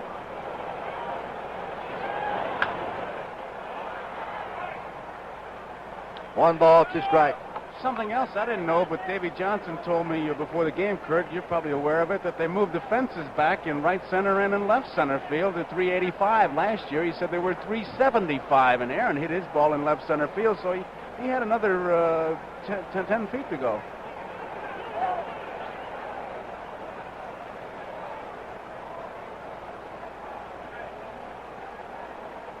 One ball, 2 strikes. Dave Johnson the batter. Dusty Baker at first. Al Downing on the mound. 2-2. Amazing story.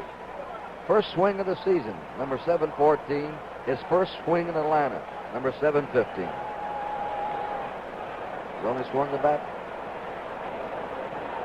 once here in Atlanta, and that did it. 3-2. It's the cliche. If somebody would write the story, sell it to Hollywood, I don't care who played the lead, you wouldn't buy it. You wouldn't believe it.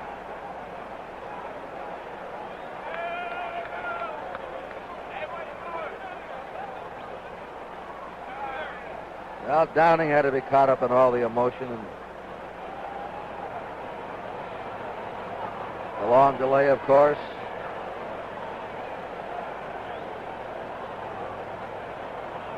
Three-two pitch.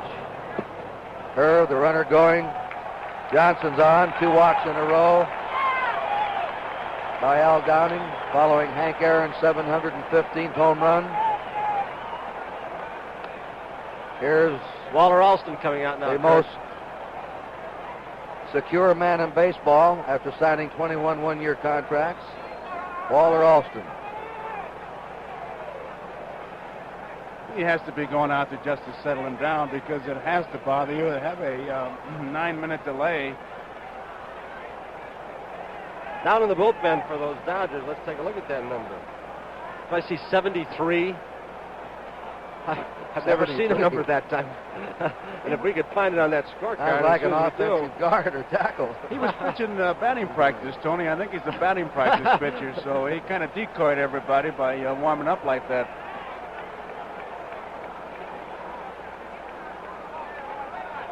That is absolutely the highest number I've ever seen in a baseball uniform. Not listed on any of our scorecards. He's making a change. Can't be a batting practice. This fellow pitched batting practice, whoever it is. Look at him on What's My Line as a mystery guest. 73. He doesn't have a name on the back of his uniform, so he caught everybody by surprise. Al Downing getting a standing ovation as he goes out. Al Downing, the man who delivered 7:15 tonight, Aaron, but the crowd gives him a hand. Curt, there's the old expression, the Bronx cheer. This is not the Bronx cheer. It is not cheering at Al Downing. It's cheering for a man who had the courage to throw strikes to Henry Aaron when there was a lot of pressure on him, too. Also has to be a case of where the fans appreciate the fact that he had that big delay while he was waiting for the ceremonies to end. And I tell you, I used to take great pride in knowing all the players, but this fella, I don't even have his bubblegum card. Curt, the number is not recognizable, but the face is, and the delivery, it's Mike Marshall. Great relief pitcher. Was acquired from Montreal. Trade with Willie Davis. He went over there. What about those sideburns, Tony? Those got to be brand new. Yeah. He's got a little mustache, too, I believe. I have a hunch that he forgot to bring his jersey, or somebody forgot to bring his jersey. His number is number 28.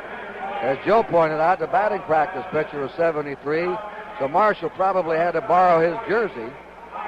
As we said, that's the most unusual number we've ever seen in the history of baseball. We're seeing everything tonight. Hank Aaron has broken Ruth's all-time record, and now number 73 comes in to pitch, and he was the top reliever in the major leagues last year. And he's also, what is his, he's a professor of kinesiology. Kinesiology. He's got enough time and credits for his doctorate, just a matter of writing his thesis. Number 73 pitched in 92 games last year, a major league record with Montreal. It was relief pitching that almost put the Expos on top in the Eastern Division of the National League. New York. Facing Vic Corral.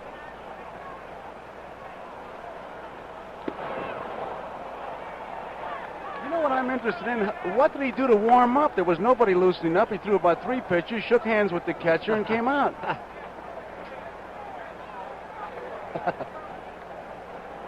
I want to ask one of you two before you ask me, what is kinesiology? If I had it, I'd go see the trainer, I'll tell you that. The study of the anatomy, isn't it? Something like that. Function of what the bones do. I don't know. He's a free thinker, and he runs his pitching program the way he wants it. He says running is bad for a pitcher. He shouldn't run, get his legs in shape. Every time he can pitch in 92 games, he must know what he's doing. Bluff the bunt. He gets and keeps himself in shape by doing a lot of throwing. He figures doing a lot of throwing, he's using all the muscles he needs to pitch. started out for about 5 years in the Tiger chain in the minor leagues as a shortstop. He hasn't signed a contract yet either. Hello, Doc. 1 ball, 1 strike. Foul back. 3-3. Last of the 4th. Now this crowd's in some mood now after Aaron did it. The atmosphere has relaxed considerably.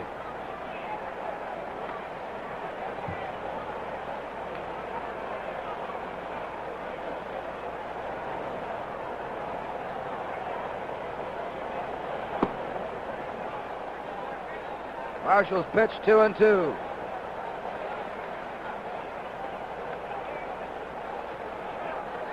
It's kind of early for a Mike Marshall to be in the ball game. He's usually noted as a short relief man, trying to wrap up a ball game 7th, 8th, and 9th inning. And you've got a Jim Brewer along right behind him in case you need him in short release. You can afford to put a Marshall in.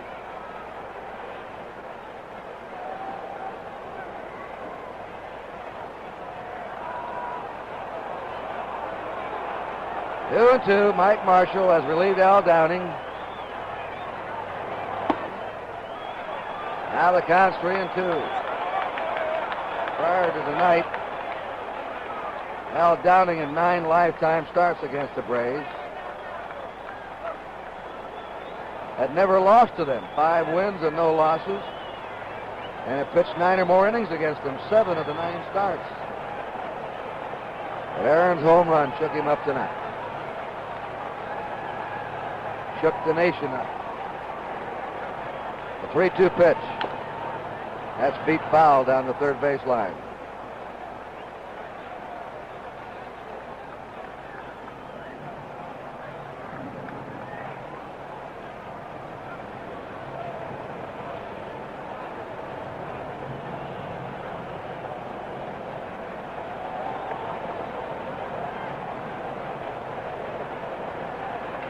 Three and two, runners on first and second.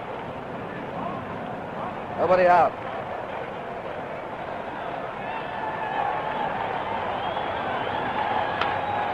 Ground ball to second. Perfect double play ball. And they drop the ball. They can't find it. They drop it. At second place, a perfect double play ball. That's the 3rd error on the Dodgers. It appeared that as Lopes shuffled the ball to Russell, he continued on, and the momentum carried him into Russell. He may have brushed it out of his grasp. Let's watch it. Gets the ball, does not hide it with a bare hand. Now he tries to get out of his way. No, he didn't do that. Right off the tip of Russell's glove, and that's one thing these Dodgers did very well last year, is make the double play. But not this time, and they're back in the hole. They charged the error. The Lope, but the ball was dropped there. Well, I'd have to give that to Russell, Curt. The ball right in his grasp. Well, they changed it back now. They charged the error originally to Lopes, but it was right there for Russell. He dropped it, and now Russell is charged with the error. And the Dodgers now have been charged with 4 errors. That's probably the thing that hurts more than anything else when you're playing a game with a ball, is taking your eye off it too soon. And now we're going to have a pinch hitter, Frank Tepedino. Yep, Frank Tepedino's coming out. He'll bat for Craig Robinson, the shortstop.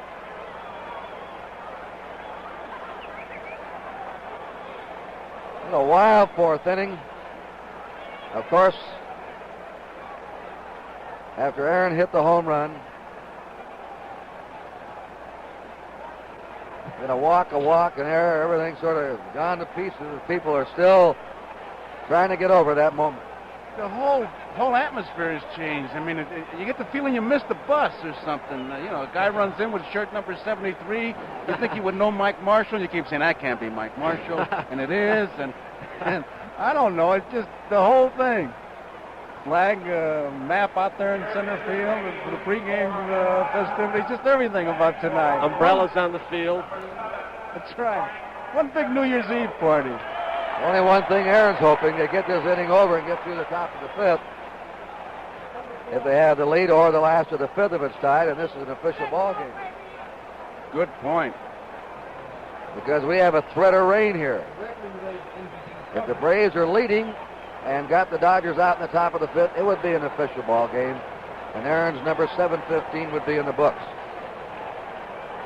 It starts raining now, and we weren't able to go on. It would not be an official game. You can smell that rain in the background. Frank Tepedino batting with a bases loaded. Nobody out. Ball one. The packed and jammed crowd came tonight to see him do it, and he did. It's one of those times where most people didn't come for the game. In fact, hardly any. They came for a happening. And they got it.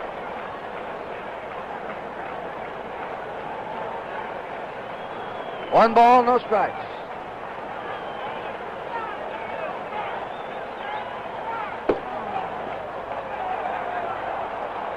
One ball, one strike. Dusty Baker. There's the third base coach, Donnie Ryan.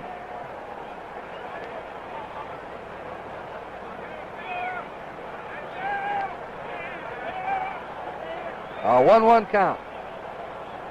The pinch hitter, Frank Tepedino. The pitcher, Ron Reed, due up next.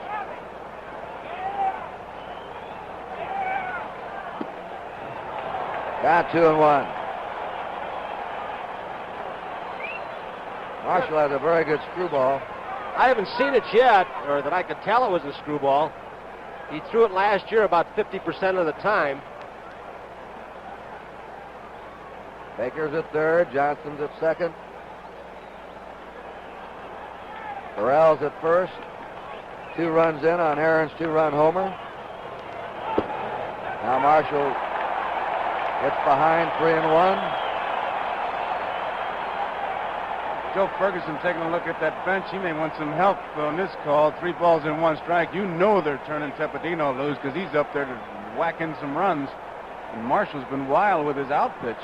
That is a bizarre sight, that number 73. Yeah, like you said, he looks like a defensive lineman. There's number 7 up, Tepedino. And 73 came in. For a while, I thought it was the great imposter. No, I thought they were doing something. There was something staged after Aaron's homer and another couple of walks, and then you see the number 73, a batting practice number, pitching the number. You see it in batting practice or the tryout camp. That's where you see numbered like that. Mike Marshall, runner-up to Tom Seaver last year in the Cy Young Award voting. Walks a run in. Marshall thought he had the plate. Tepedino gets a run batted in. And the Braves lead now 4-3.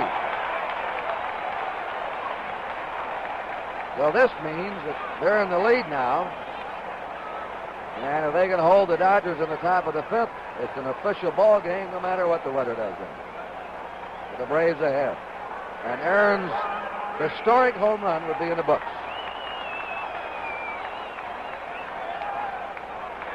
In fact, Hank may have another shot to bat this inning. Ron Reed up. There's still nobody out. The base is loaded. Fouls it away. Curt, you called Mike Marshall a free thinker, and rightly so, because I would like to know why he's pitching off the stretch with the bases loaded and a pitcher up there. Nothing's going to happen. Obviously, not going to put any plays on, and most pitchers like to pitch off the full windup unless a guy like Marshall who'd rather pitch off the stretch, but there's no real reason for it. That's why he's doing it. He feels more comfortable. He pitches from the stretch more often than from the windup, coming in relief as he does.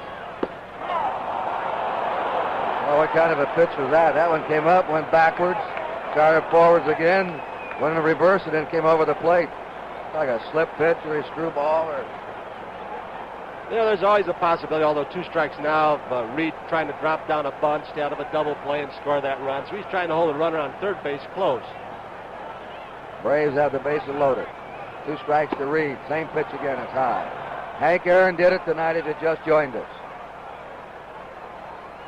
Zahn in the bullpen now for the Dodgers.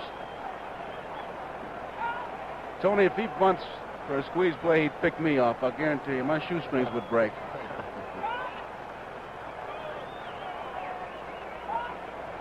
Garvey at first base is playing relatively close. He's playing in front of the runner. He's got some thoughts. Foul ball. Nice catch, fella.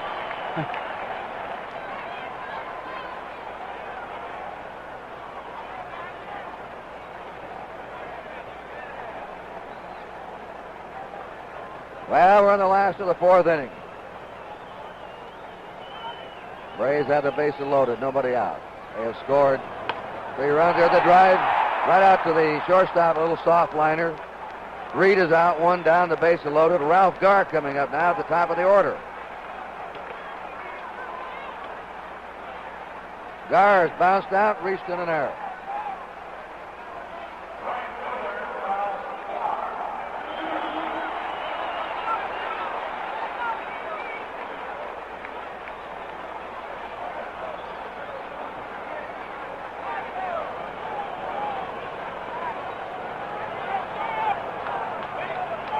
One down, bases loaded. We're still in the fourth inning. When Aaron did it.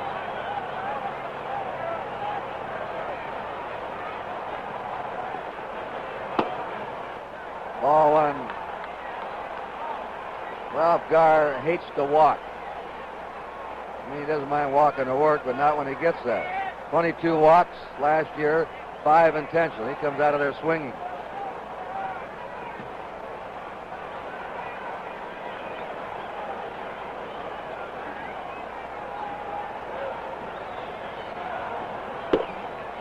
One and one count to Ralph Garr. The president of the National League just moved in here, Chuck Feeney. We get a space here. I want to get Chuck's comments on what Aaron did here in the fourth inning tonight. In fact, what he's done his entire life. 1 ball, 1 strike.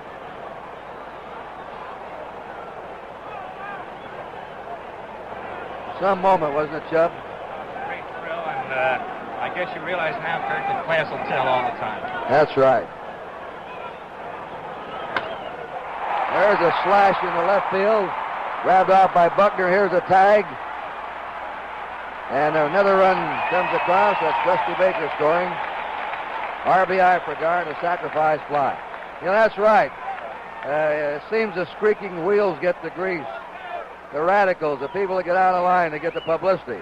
Henry Aaron's never been anything but a gentleman and a player that was a real pro all his life, and it all came out for him. Sure did, and doing so soon, that's an awful tough thing to do. You know, getting that 7/14th was very tough, and the 7/15th was even tougher, and Henry did it in classic style. Both of them, there were no doubt about it when he hit them, and I'm very pleased to have seen both of them. They were just super, and a great thrill for me and all the fans of America, I'm sure. Chubb Feeney, the president of the National League. Mike Lum, strike 1 to him. Braves ahead 5-3. Thanks, Chubb, very much. You saw Joe's 12th? That was a big home run. How many did you hit? Oh, come on, Curt. No, I was curious. I had 12 in 1 year. I don't really know the total. I can look it up for you, though, in a hurry. Right to the box. Mike Marshall's throw to first. Lum is out. Aaron will be the second man up now in the last of the 5th inning. So, 4 runs in. The Braves went ahead. Henry Aaron hit his 715th home run. As he goes to left field, he's getting a standing ovation. And there is the score at the end of 4. Should we go ahead? What is JB going to think? Oh, let's not move too fast on this. Maybe we should appoint a committee. Good idea. Let's meet next week and discuss it. There's the kind of timid, indecisive management American industry can't afford. At United States Steel, we know the importance of making major commitments.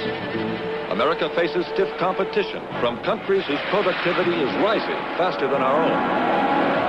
In order to increase our productivity, we'll need intelligent, far-reaching decisions from all levels of management. For U.S. Steel, the decision to build this huge electric furnace at our Fairless Works had to be made years in advance, with many millions of dollars at stake. Today, this furnace helps us make better use of our resources. And that's one example of what productivity is all about. At United States Steel, we're involved. Doubleday Field in Cooperstown, New York is probably the most historic of all baseball parks. Abner Doubleday, credited with having invented baseball there in 1839. And a trip to Cooperstown to visit the Hall of Fame in Doubleday Field is truly a great thrill for every baseball fan. That's where Hank Aaron will be installed someday. And that home run ball that was caught out in the Braves bullpen, number 715, is Aaron's now. And later it will go into the Baseball Hall of Fame, where thousands in the future over the years will be able to see it. There were so many offers made for that 715 home run ball. The latest I heard was Sammy Davis Jr. offering, what, $25,000? Someone offered 20. The bidding just kept going up, up, up. And one of the bullpen crew got it. We couldn't tell from here. They all had jackets on, but they were on the ball like tigers and ran it all the way into Henry and presented it to him personally. We have a new shortstop for the Braves. Marty Perez has moved in as shortstop. I'm watching this weather. You know, it's been raining here a bit. Rained all morning. Now with the Braves ahead, they have to get the Dodgers out on the top of the fifth inning. Then this is an official game, and Aaron's home run is in the books. Bill Russell, hitting number 8, leads off for the Dodgers. He doubled his first time. Ron Reed throws the fastball by him. Reed has given up 3 runs, 4 hits. Struck out 4, played with arm troubles last year. Trying to put it back together again. High chopper, the shortstop Perez. Quick snap throw, 1 down.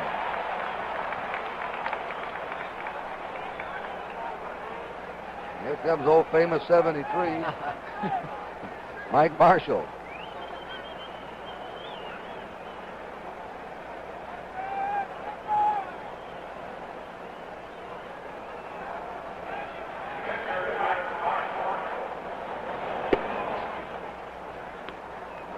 Ball 1. You know, this game wound up in a tie. Couldn't be completed. The record would still go in the books. We have received word that a Brave relief pitcher, Tom House, is the man that came up with a historic home run in left center field in the Braves bullpen. High foul back toward the netting. Vic Corral squeezes it, and they're 2 down.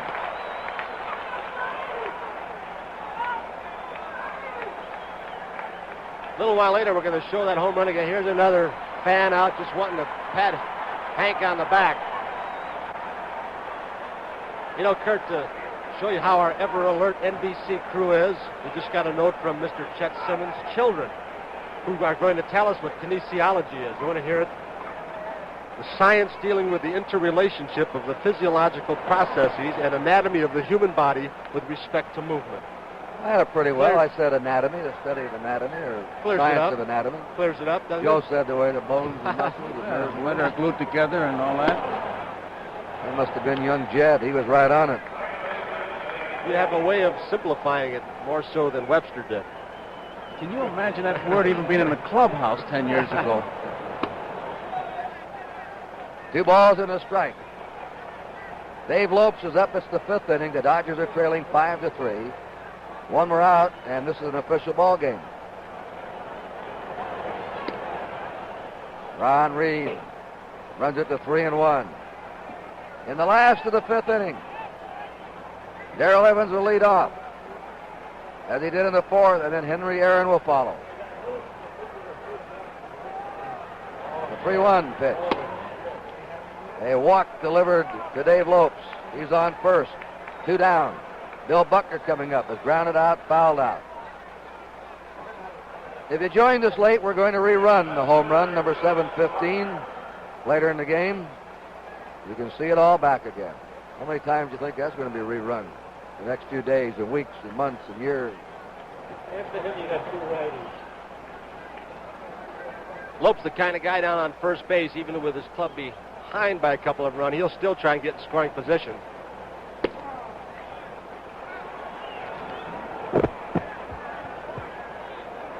No balls and a strike. Lopes at first. 2 down.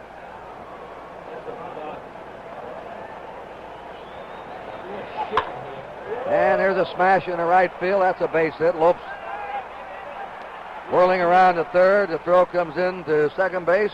Buckner's on. The Dodgers have runners on first and third. And Jim Wynn's the batter. Wynn has popped up and doubled in 2 runs in the third.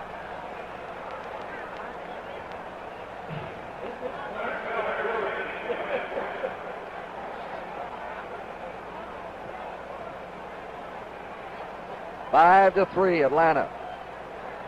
Dodgers batting in the 5th.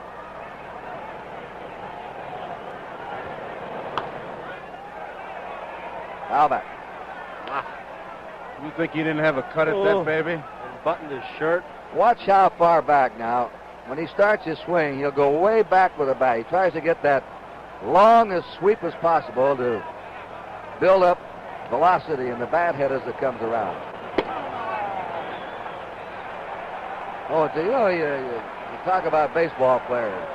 I think Willie Mays maybe had the classic body for a ball player. 185, 6 feet tall, compact, great coordination.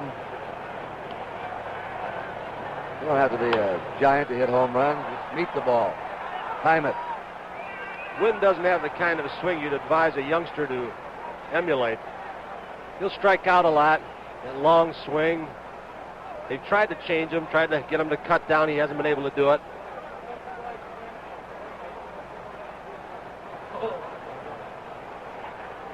Dodgers have runners on first and third. 2 down, batting in the 5th. And that ball's by the pitcher, but there's Dave Johnson to step on second. We'll see Hank Aaron up now in the last of the 5th inning. No runs, 1 hit to the left. This is now an official ball game, and Hank Aaron's record is in there. Death Valley, California. 120 degrees. We parked 5 cars, turned on the lights, and waited. 5 hours later, all the batteries are dead. All but one. A Sears Die Hard. The Die Hard, with extra power to start your car when most batteries won't. Sold only at Sears. The Sears Steady Rider shock absorber is guaranteed for as long as you own your car. The Steady Rider. It's the only shock that adjusts to the temperature for comfort in the cold when others may ride stiff, like this, and control in the heat when others may ride mushy, like this. If the Steady Rider fails or wears out, Sears will give you a new one, free, or at our option, your money back, for as long as you own your car. The Steady Rider. Only at Sears. Well, we have a feature sometimes on these NBC telecasts. A little quiz for you. Here's the question. Name the pitcher who served up the most home run balls to Henry Aaron. And we'll give you the answer later. Here's the answer now. They're not going to make you wait. Don Drysdale, 17. And he was quite a pitcher, too. Osteen, 13, still active. Both Dodgers. And another Dodger, Al Downing, got 7-15. Darrell Evans leading off for the Braves in the last of the 5th inning. Coincidentally, both Aaron and Downing with the numbers 44 on their backs. Breaking pitch in for a strike, 0-2.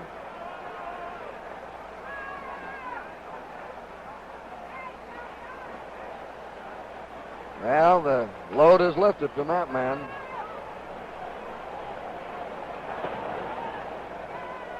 This place will go absolutely wild when he walks up there, Curt. He's just draining everybody tonight.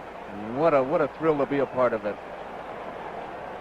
Evans reached in an error in the 4th, and Aaron hit the 715th homer of his career. Pop up in the shallow right. Lopes is backpedaling. He's there. There's 1 down. And here's Henry Aaron.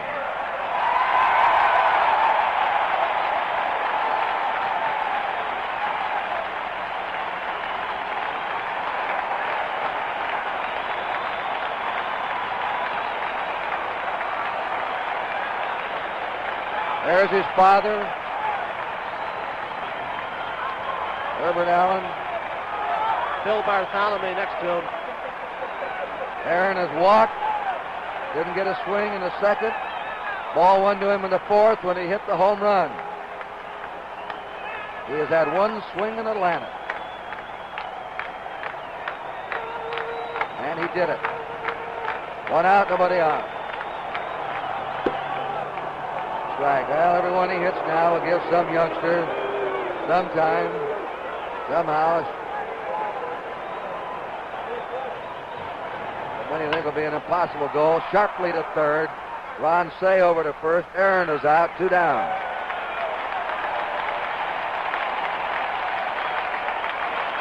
Bad Henry, the pitcher's calling. More out of respect than anything. How about that scouting report Charlie Grimm told us about when Rosie Ryan first saw him? Said he had a great bat, but he slept between pitches. That's how relaxed he is. A nap between pitches. He's so relaxed. Some of the fans get up and start for the exits now. Strike one to Dusty Baker. You know, you just figure those early scout reports. I remember the first time I ever saw him bat was 1954 in spring training. Hit one of the longest home runs in the history of the ballpark of Sarasota, Florida. I think he was 19 years old then. Ted Williams was in the clubhouse, and he heard this roar, and he came running out and said, "What happened?" They said, "Some kid just hit a line drive 450-foot home run." And Williams said, "It must be that Aaron kid I've been hearing about." The first time Williams saw him hit was in '55 in the All-Star game in batting practice. He said he hits off the front foot. That's wrong. Somebody said, "Would you change it?" He said, "No." That's right. There's strike three. The Baker and the Braves are out 1-2-3. And as Joe said, everybody sort of settled back now. The pin has been in the balloon. Because Aaron hit the homer. We pause now for station identification. See the Stanley Cup playoffs Tuesday night at 8:30, 7:30 Central Time.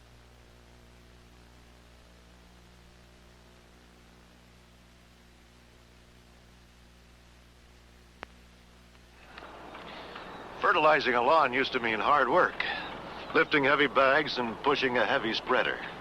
But now Johnson Wax has developed a new way to get beautiful grass as easily as watering your lawn. Johnson Yardmaster Spray Foam Fertilizer. It's so simple. Just attach one of the disposable plastic bottles to your hose and spray.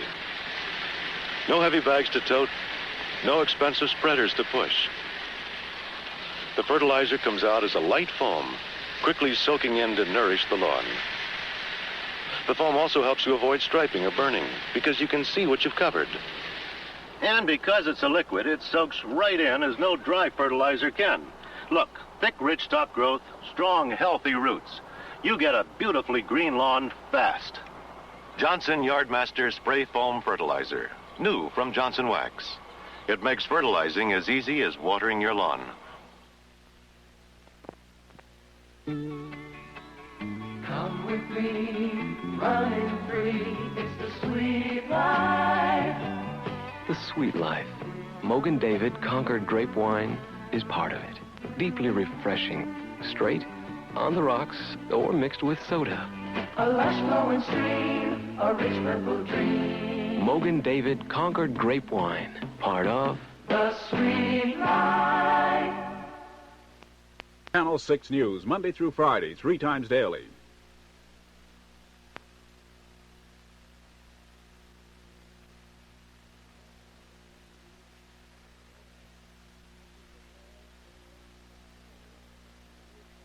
This event now is brought to you by Fram, makers of oil, air, and gas filters, and the new Fram windshield wipers. Here's the pitch. That's ball one. He walked his first time up in the second inning as we set this up for it. And Tony and Joe Garagiola will take you along with it. He walked his first time up in the second. Now here it comes, Tony. Ball one, no strikes. Al Downing on the mound. Hank had seen about 5 fastballs up to this time. And here he watch Bill Buckner, the left fielder. At lunch today, he said, if I have a chance and the ball's out of the park, I'm going to climb the fence, and he almost did to try and get it. But the bullpen crew got it. And the Hammer, with his first swing in Atlanta, the same as the first swing of the season in Cincinnati, gets 7:15. And something we all remembered, a moment that will be cherished in sports history. His teammates got to get him to the feet, and then I believe it was his wife, Billy, who came out of the stands and gave Henry a big hug and a big kiss. There's his father.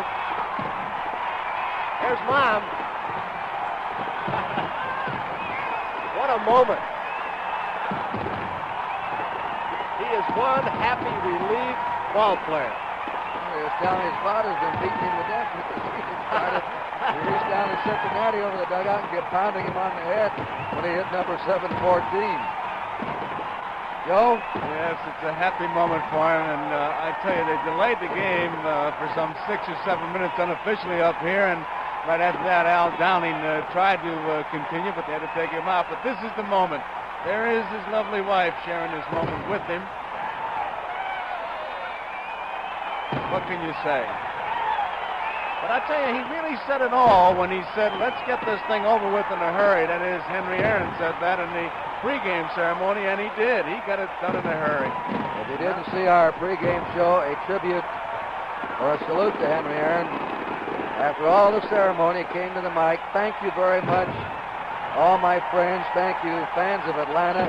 And now I want to try and get this over in a hurry. And he did the second time at bat tonight in the 4th inning. The only swing he'd taken in Atlanta this year. There's his mother.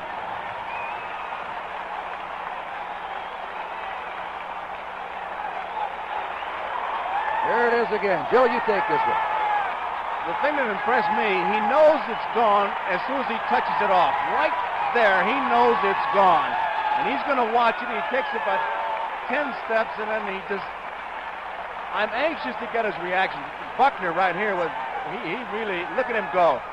And one of the bullpen men, a pitcher, Tom House, and if he gets a $25,000, I would imagine that's the most money he's going to make this year. That's a pretty tough thing for Henry with all this going on. They asked him again to make a speech because they were presenting plaques and rings and what have you. And there he is.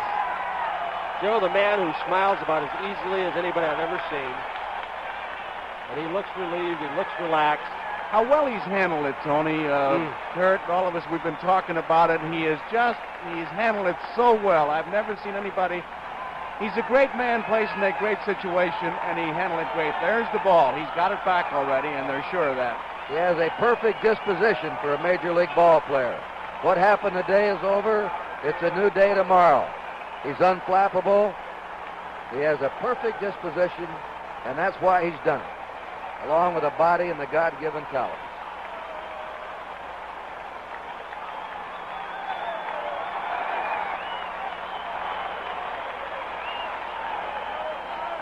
Once more.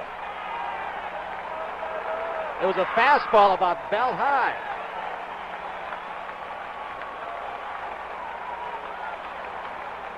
There's where he saw it. Garvey looked like he wanted to shake his hand, but he just waved him on by him at first base. There goes Lope. Yeah. Russell all congratulating him. And our coverage of Henry Aaron's quest for the new Major League home run record has been brought to you by Fram, makers of oil, air, and gas filters, and the new Fram windshield wipers. Back to the ball game.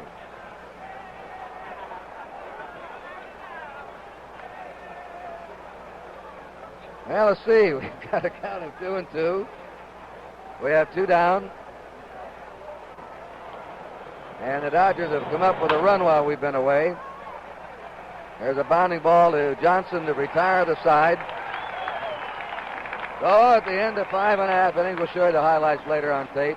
The score, Atlanta 5, Los Angeles 4. This is the dartboard. Not just a dartboard, the dartboard. These are the darts, the Dodge darts. A dozen small cars to choose from. A dozen reasons why there are over 1 million darts on the road today. And 1 million dart owners could give you more reasons. Like darts' increasing resale value. and its reputation for dependability. So see all 12 Dodge Darts, and you'll see why Dodge is right on target with small cars. The club pro took one look at my penguin and missed his birdie. Was it the penguin that made the difference? Let's look again. See, it's the tennis pro I'm playing, and he never was much of a golfer. So maybe it wasn't the penguin that made the difference. But when I wear Munsing wear, I look good, and good things just seem to happen. Look for the penguin at real fine stores. You talk about a tribute to Aaron. Sometime, Harry Curl and get our cameras up there in right center field. At least a third of the people have left the ballpark after Aaron hit his 715th home run. Many, many empty seats up there in the center field stands. Look, those were completely jammed. There was standing room only before this ball game. And after Aaron hit his home run, the game was delayed with the joy and the excitement that went on. Many people started home.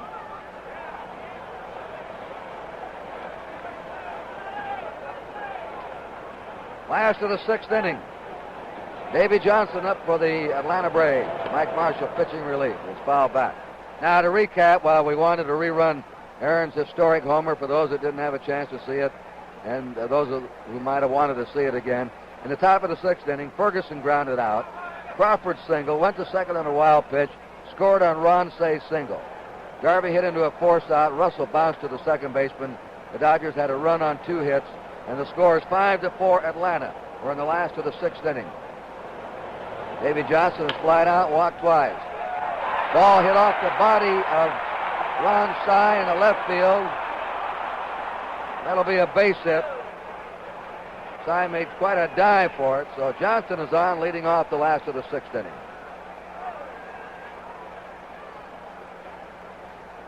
Another odd story tonight, gentlemen, is the line score. Only 4 hits tonight for the Braves. They're ahead 5-4.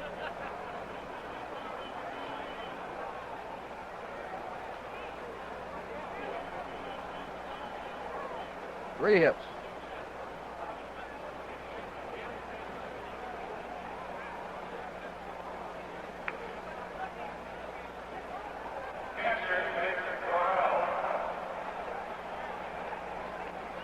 Corral will be hitting for himself. He went back, I think, to change bats. Thought for a moment they may send out a pinch hitter for him, but he's up there hitting. Vic Corral, the batter. Batting 7th of the Braves batting order. Johnson at first. 5-4 Braves, their home opener.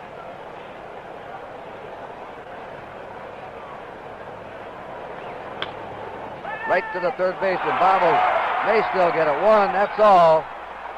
Failing to find the handle, spoiled the double play ball. 1 down.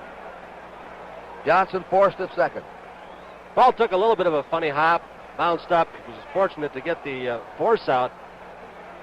Oddly enough, as we watch it again, one of the improvements last year, the big improvements, the Dodger infield, was they got very sure-handed. In 72, Dodgers third baseman made about 53 or 4 errors. Last year, Say made just 18 all season.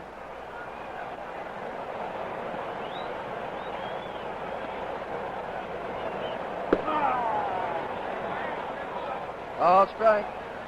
Tony, as an infielder, are you surprised how the ball is coming off the grass? Surprised me in infield practice how hard it was. Yeah, it is, Joe. They have resodded this entire field, but has not yet had a chance to grow. There are a lot of rough spots where they mended them together or tried to. It'll be a better infield after this grass grows and they can mow it a couple of times. A ball and a strike to Marty Perez. Vic Corral at first. A night that Atlanta will never forget. It's like the opening of Gone with the Wind. 1 ball, 1 strike. 2 balls and a strike. Well, Marty Perez. Curt, there's one line that'll be laid to rest, and I'm so happy that it will be. The integrity of baseball. Boy, I'm about fed up to my eyeballs with that line. You can say that again. Well put, Joe.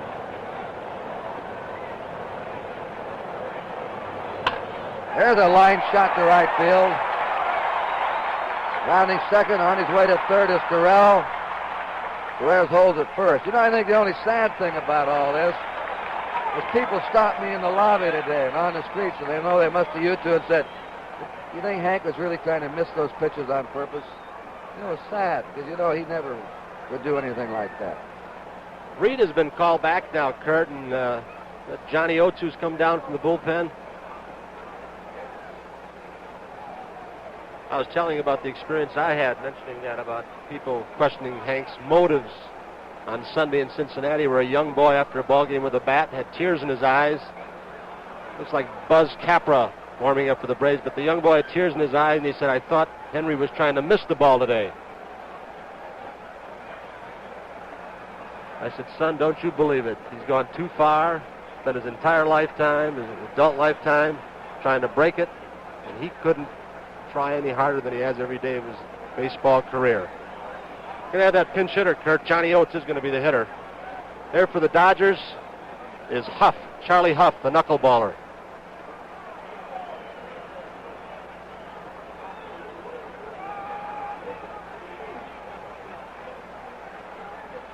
John Oates, who came over in the trade the winter before last, the big trade between Baltimore and the Braves. John Oates will be batting for Ron Reed. Reed leaves the ball game with a one-run lead. First time that he started since last July. It's a little chilly and raw now. They may not want to be taking any chances with a tender arm. John Oates will be batting. The Braves have runners on first and third, one out. They're ahead 5-4. Reed pitched a lot better than the 4 runs on the scoreboard show. He had a rough inning where a couple of runs were scored. Ball at third. Evans may have had a chance at. And also a wind-blown fly ball at Garn right. They had to be happy, Joe, with his showing tonight. You certainly have to do that. I tell you, everything's worked out for the Braves. They couldn't have choreographed it any better because everybody was coming for the Henry Aaron thing, but they're getting some bonuses. Ball one to John Oates. Ralph Gar's on deck.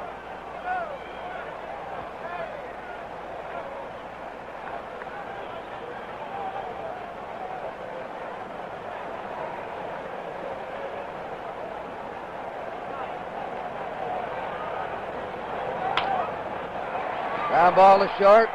Flip for one. And he juggled that ball, but he's still out. There's going to be an argument. The Braves are going to argue he didn't have possession or control.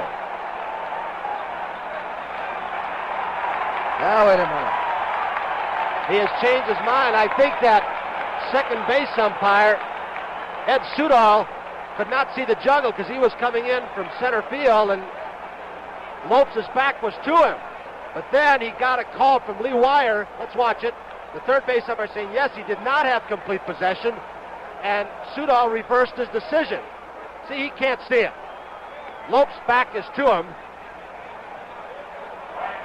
And Wire very alertly made the call to help him out and reverse the decision. And the Braves picked up a run in that play. Runners on first and second. 2 down. The Braves are now leading 6-4. The error has been charged on Lopes. That is a 5th Dodger error tonight. And number 73 is Mike Marshall. The Dodgers are playing the game tonight like the ball's a pinch cushion. They won't grab hold of it. Like something's sticking them in the hands. They've had problems. There's a bunt by Gar. And Ferguson can't come up with it. It would have been a close play anyway.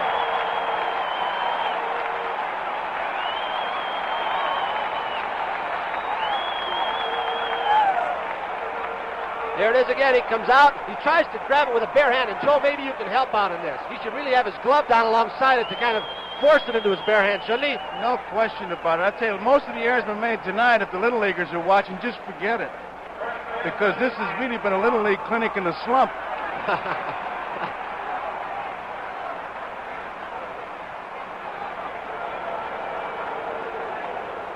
All right, the batter now is Mike Lum. Bases are loaded. One out. They have charged Ferguson with an error. That ball hit the second base. Only one play to first. Another run crosses the plate. Perez comes in to score. The Dodgers have had made 6 errors tonight. Blum gets credit for a run batted in. And Darrell Evans is up. And Hank Aaron comes out on deck. The Dodgers are now ahead 7-4 in the last of the 6th inning. Hank Aaron, who did it tonight. Evans is grounded out, reached in an air, and popped up. 2 down, runners on second and third.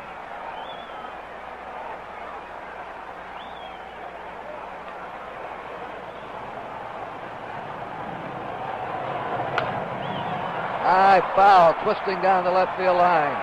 Long run by Say. He picks it off. Nice grab and a good play by Ron Say, the Dodger third baseman. 2 runs, 1 hit. There were 2 errors, 2 left at the end of 6. It's the Braves 7, the Dodgers 4.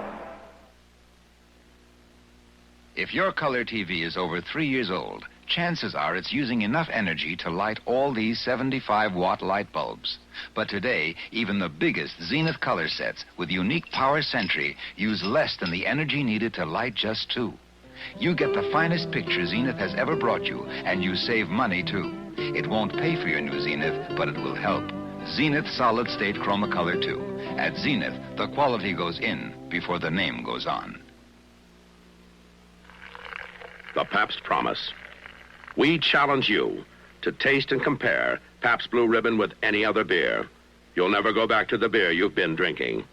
The same high-quality standards that made us America's first premium beer in 1844 are still used today to bring out our good old-time flavor. And our quality means the best-tasting beer you can get. Pabst, since 1844, the quality has always come through.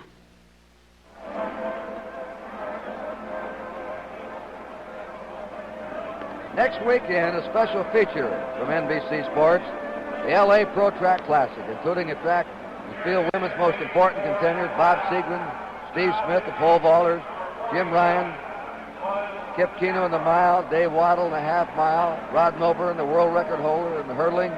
That's Saturday and Sunday, April 13th and 14th, 11:30 p.m. Eastern Time. Check your local listings for the telecast day in your area. NBC Sports, #1 coverage of live Major League sports events all year round. Got a new pitcher out there, Curt. Buzz Capra for the Braves.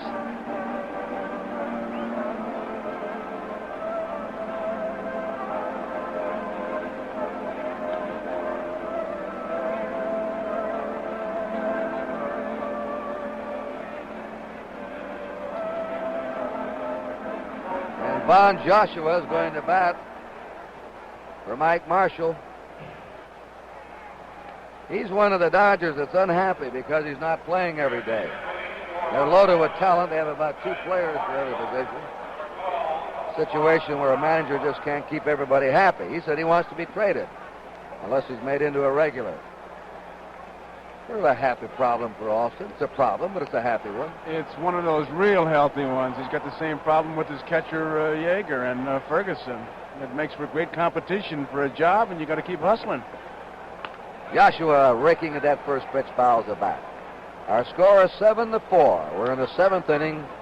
The Braves home opener. We're repeating again tonight in the 4th inning with a count 1 ball, no strikes. Darrell Evans on first.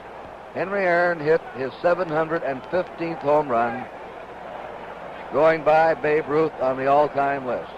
#1 now. Curt, do you want to make a pool among us that somebody will ask Aaron, just like they did Don Larson, is this the biggest thrill you've ever had? No, I wouldn't bet against it. Other games today repeating. The Giants beat the Reds 4-3, 4th in a row for the Giants. And the Yankees beat the Indians 5-3, 3rd in a row for the Yankees.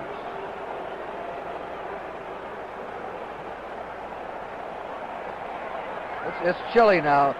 Not only after Aaron hit the home run, but the cold is taken its toll, and a lot of people have started home. They've seen what they came to see. About 4 o'clock this afternoon, there were tornado watches out up until 9 o'clock tonight, and they're really worried about this ball game getting underway.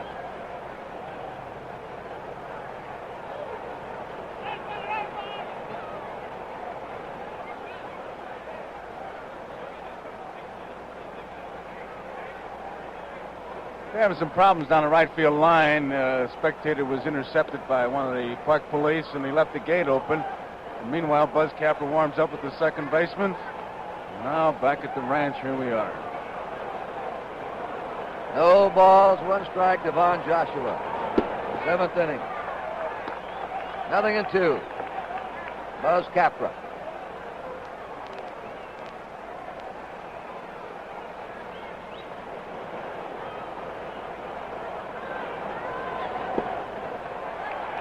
Joshua, strikeout victim, is a pinch hitter. Top of the order we go now, Dave Lopes, who struck out, then on with the fielder's choice, a walk. Dodgers have won their first 3 games of the year. The Reds defeated the Braves 2 out of 3 in Cincinnati. Lacey up now, a pinch hitter.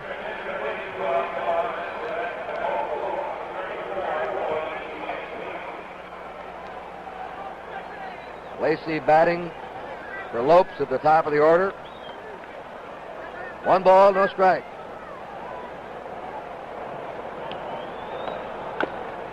Checks a swing and taps it foul. 1-1. Yeah, we haven't gotten any report as to whether or not something happened to Dave Lopes, but it's unusual that he would leave the game this time. We'll try and check it and see if we can get something on it for you.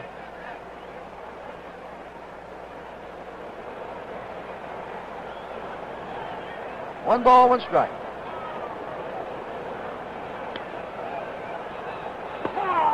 Right, you know, it's ironical how Aaron obliged everybody. The riders came here from all over the country. Some of them were prepared to follow this team maybe 2, 3, 4 weeks, they thought. You never knew he could get injured or get an early season slump. He's never been a real fast starter.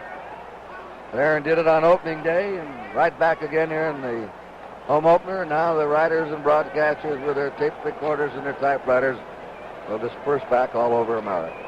Boy, they came out of the woodwork. I've seen people I haven't seen in the ballpark for years. This guy's pinch hit. 3-2, and I think all of them said, thank you, Henry, for doing it so quickly.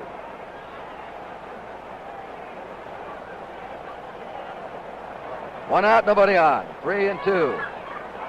The Lacey pinch hitting here. Fouls it back.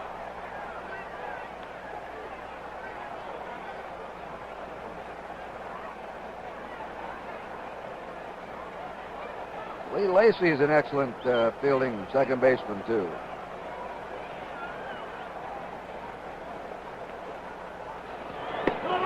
He's out. He's not looking at a fastball. That's 2 down in the 7th. And Bill Buckner is the batter. He's grounded out, fouled out, and singled. You're talking about people coming from everywhere to see the possibility of this historic home run. Mike Lum was telling me that he had his mother flown in from Hawaii. She wanted so badly to be here in the event that Henry would hit it. And she was going to stay until he did, it sounded like. Henry made it a quick party. 2 down, nobody on, top of the 7th. It almost reminded me when Lewis's statement in Con, he can run but he can't hide, when Aaron said tonight, I'm going to get this over as quick as I can. 1 ball, 1 strike. His whole career, though, he's been like that. Like, I'm going to get the job done. He walks into the batter's box like, well, here I am in the batter's box. Well, since I'm here, I might as well hit one. And he does. You know, Joe and Tony, they're selling in the stands now a little certificate. Maybe we can hold it up on camera. It says, I was there when Hank Aaron hit his 715th career home run to pass Babe Ruth as the top home run hitter in the history of baseball. Date and the place. And here's one for each of us. What is it? Wait a minute. We have to buy them? They ain't giving nothing away. 1-1 pitch. Ball 2, strike 1. How much they selling them for? We're trying to get a price on him. We may make a package deal here. 3-1 to Bill Buckner. 2 down, nobody on. This is the funniest crowd right now I've ever seen at a ball game. They're sitting back. They're so busy trying to buy these souvenirs they're selling so fast. That's a strike. 3-2. There's a constant buzz, Curt, but I don't really think they're buzzing about the ball game because there's not a whole lot happening right now. No. They released that tension, those pressures. They felt a lot when they came here. Let's say this, the game hasn't been one of the best we've ever seen. 6 errors by the Dodgers. Now a walk to Bill Buckner. He's on first. And Jim Wynn coming up for Los Angeles. It popped up, double. Popped up.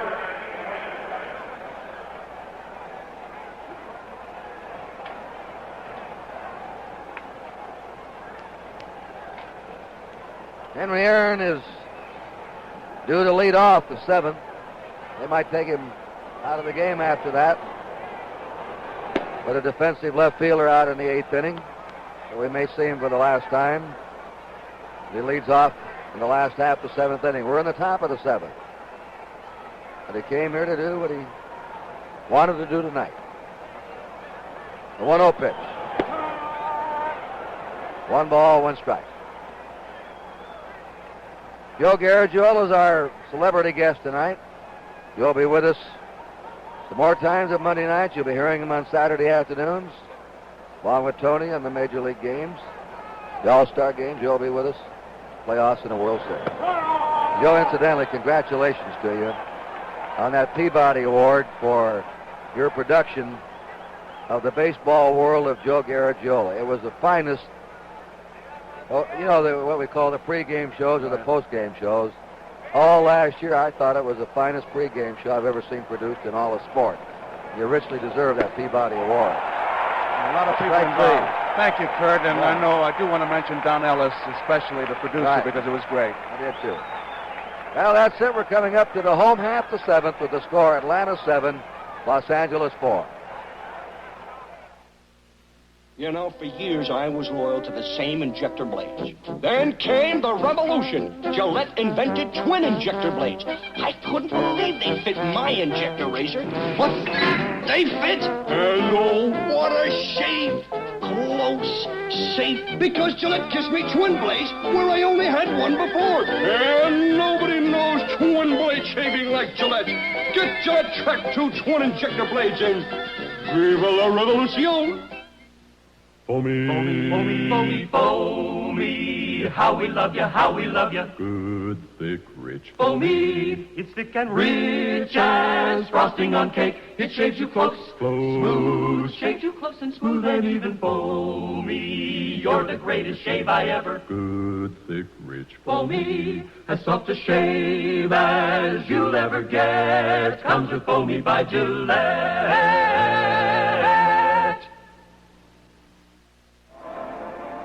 Well, here we are in our NBC booth. We've seen history tonight.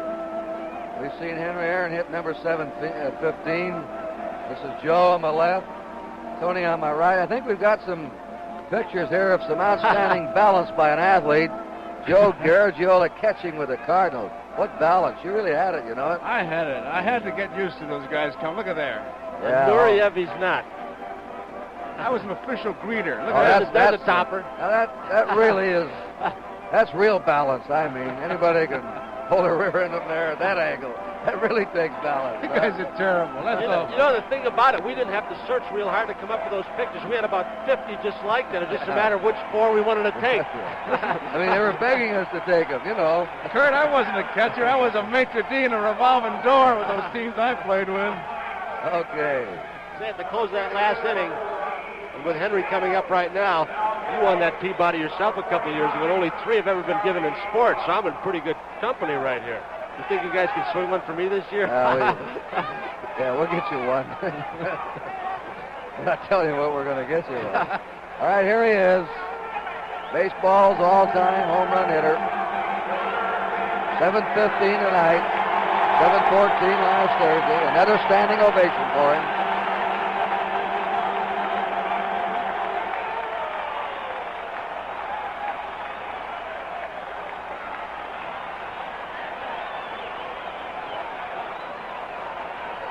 Here we've got a new pitcher now to face Henry, the knuckleballer who's been warming up, Charlie Huff.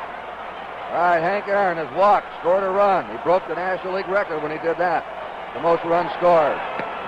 And he looks at ball one. He's looking at a knuckleball pitcher now, Charlie Haas. He hit a home run with a man on in the fourth that put him over the top with a count of 1 ball and no strikes. He grounded out sharply in the third.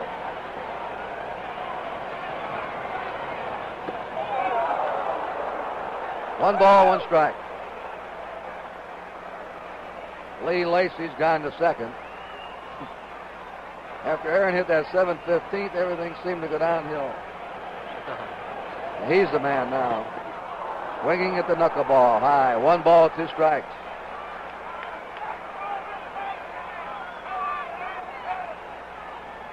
I asked Henry tonight, when did you start to think you could do it? Said 2 years ago when I hit those 47. I knew I had a chance if I didn't get bad luck with an injury. I was going after it. If I'd only hit 25 or 30 that year, but when I hit 47 at that advanced age, I knew I could do it if I stayed healthy. Hit 40 last year, amazingly. At the age of 39, that's an achievement of its own. You know, he's had some great years. Forget the, you know, everything included. I said, when did you start to pull the ball? I said, when I moved to Atlanta. And last year he had 1 home run in less than every 10 times at bat, which nobody has ever done before in the National League with the amount of times at bat he had. The 2-2 pitch to Hank Aaron. Bounding ball hit the short. Russell charged. Aaron's still moving pretty well down that line. And this may be the last we'll see of him tonight. We can't say for sure. If it is, you've seen it tonight, ladies and gentlemen. Curt, somebody just hollered fire in the stands again. There they go. Look at them. Yeah, look at them. They're moving out now after Aaron. They have reason to believe that'll be his last time at bat. He's got his glove. And let's see if he heads on down the runway. Now he'll have to go for his 9,727th press conference. He'll have to do that. I think he went on down, didn't he, Joe? Yep. He's done for the night. Well, if you watched us all the way, you saw magnificent baseball history made tonight. In the 4th inning, runner on first, 1 ball, no strikes. Aaron hit his 715th home run. What more can we say?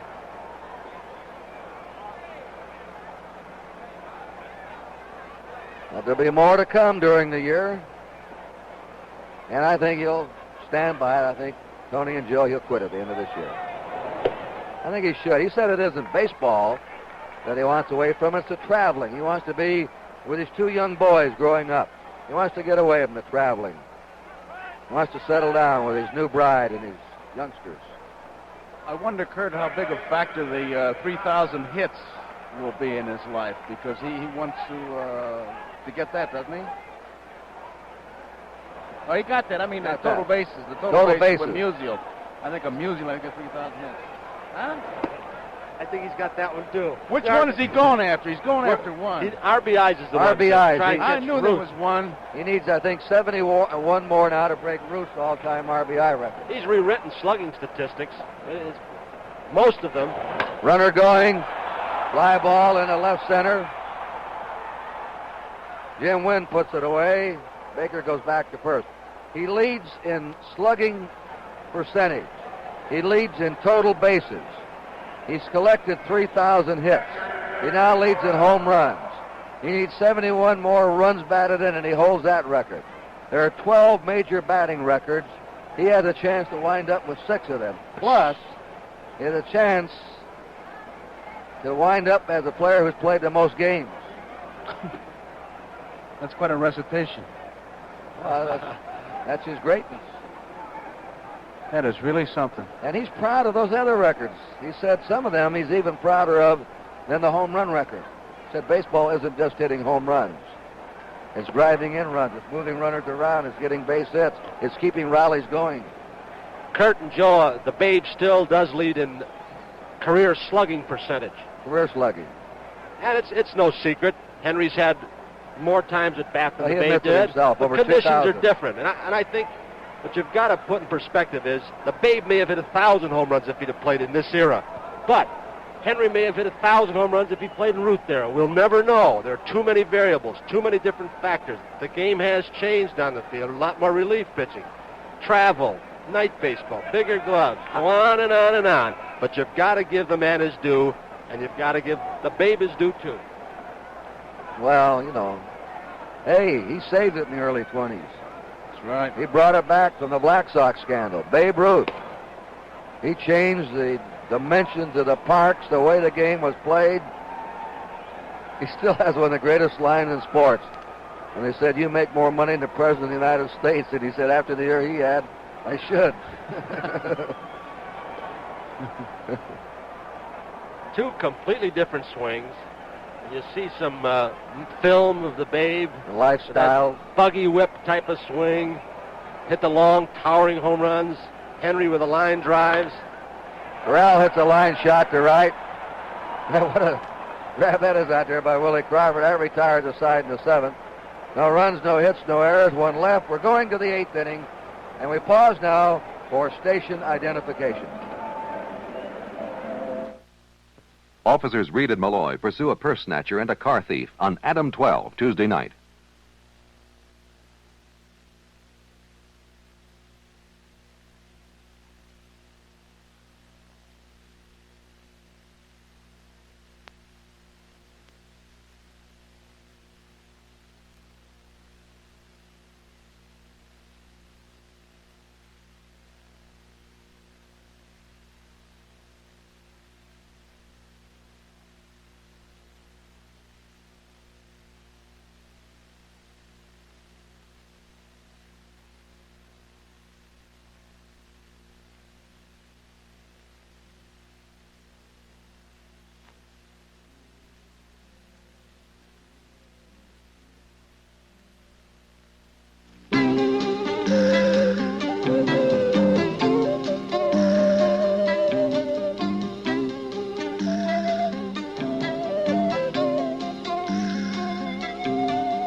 Starting gate is moving.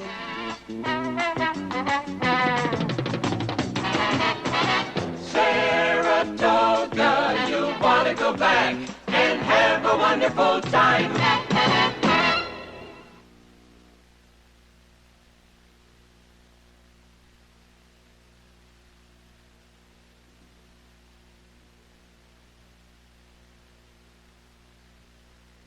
You'll be hearing a lot about these new Boland's tractors because they're so quiet. The kind of engineered quiet that means less noise, less vibration. Tractor power that works for you instead of against you. Boland's Lawn and Garden Tractors from FMC. Pettit Equipment, Ballston Spa, Men's Nursery, Glens Falls.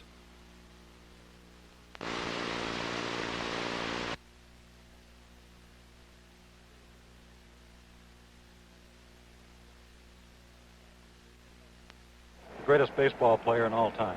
I think one of the best words that Joe and I were talking earlier, he's a lovely man. He's a beautiful guy, let me tell you. And one of these days I may write a book and put in a few new things. You'd have some stories to tell with those contracts. Nobody's ever given me one, Curt. No, well, he didn't keep the party going too long here in Atlanta. No, it's just marvelous and just the way it ought to be, and I hope it wins us a ball game. You know, that's the odd thing that we've been talking about, how the fans have left. Of course, it's very chilly now. Very cold. But after he hit that home run, a lot of the fans, that's what they came to see, and they started out because it's been getting colder inning by inning. Absolutely. And right now we have Joe Ferguson up, struck out twice. You like to ask Bill something, Joe? Just want to say you came pretty well prepared, Bill, with the plaques and the rings, and you got a tie on. It says 7:15. Got the rain on here, too. Oh, you got it on. Henry gave it back to me just to wear, I hope, for another inning and a half, Joe. I got the Hank Aaron tie, so I'm all the way. All right, what's the future now?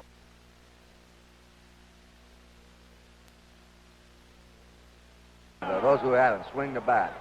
There's going to be more pressure on the Braves when they go into Los Angeles, into Cincinnati, into Houston, into New York, into Montreal, about Henry Aaron playing or going to be in the lineup or not. Well, that could be, but I'm sure Henry will play in accordance to his relationship with our manager, Eddie Matthews, and that's on a day-to-day basis. And Henry wants to play as much as he can, but he'll determine it, and then it'll be up to Eddie to put him in the lineup or use him as a pinch hitter, or however he can do it to win a ball game. That's what we're after. He has said this will be his last year. Do you think it will? Well, I certainly hope not, but that's his decision. And when it is, he's going to have a much longer future with the Braves in some other capacity.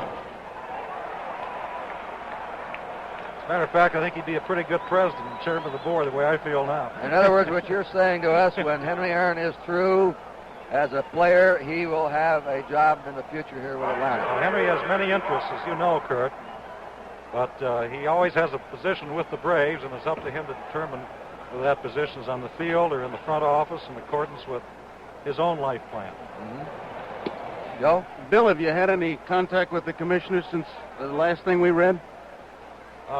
No, I have not talked to the commissioner today, but I'm delighted he sent Monty Irvin, who's a dear friend of mine and one of Henry's close friends, and a Hall of Famer down here this evening.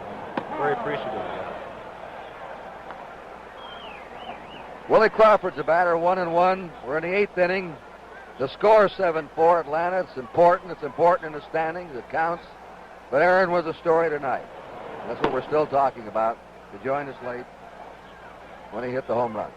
Curt, you might be interested that Henry has asked for the clubhouse to be closed for 10 minutes after the game to meet with the other players and whatnot.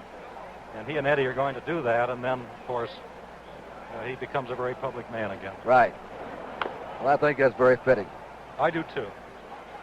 It's wonderful to be with you, and I'm so pleased and proud that Atlanta's fortunate to have NBC carrying this game all over the world, and to have my pals Joe and Curt and one of the great Milwaukee partners of mine, Tony Kubek, on board here. You know what this meant to NBC tonight, Bill, to have this moment? I mean, think how great it was for us that the nation could sit in on this tonight. I'm just so happy that everybody could see it, and particularly the many fans here in Atlanta that came out here and couldn't get tickets today. We had the biggest gate sale 2 hours prior to the game we've ever had. Thank you, Bill Bartholomew, okay, the president of the Atlanta Braves. Thanks. Don't lose that tie, Bill. And there's a curveball for a strikeout to Willie Crawford. 2 down in the 8th inning. Buzz Capper's done quite a job in relief here. They're trying to hang on to this lead.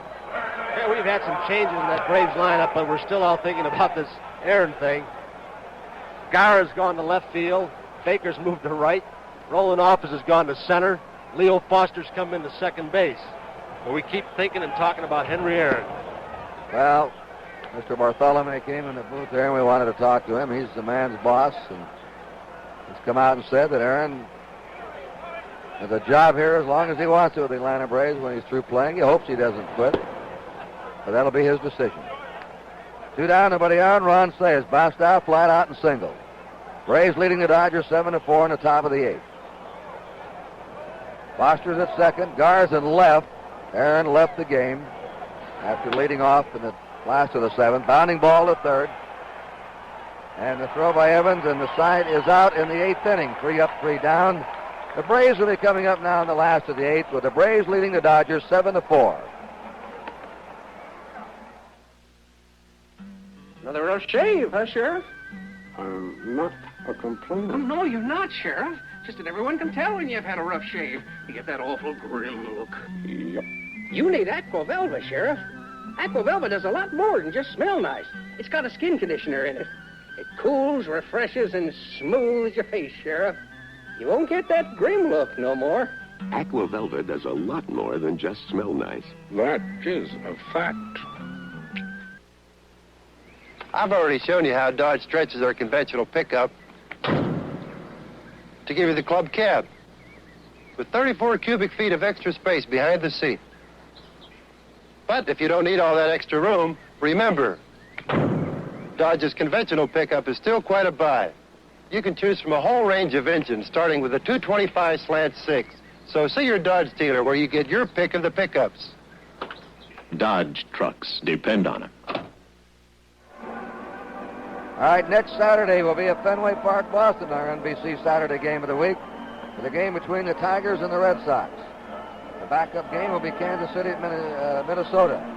And what's new in baseball, the American League, will be our pregame show on NBC Sports, #1 in live coverage of major sports events all year round. Artie Perez, the Braves shortstop, will lead off in the last of the 8th inning.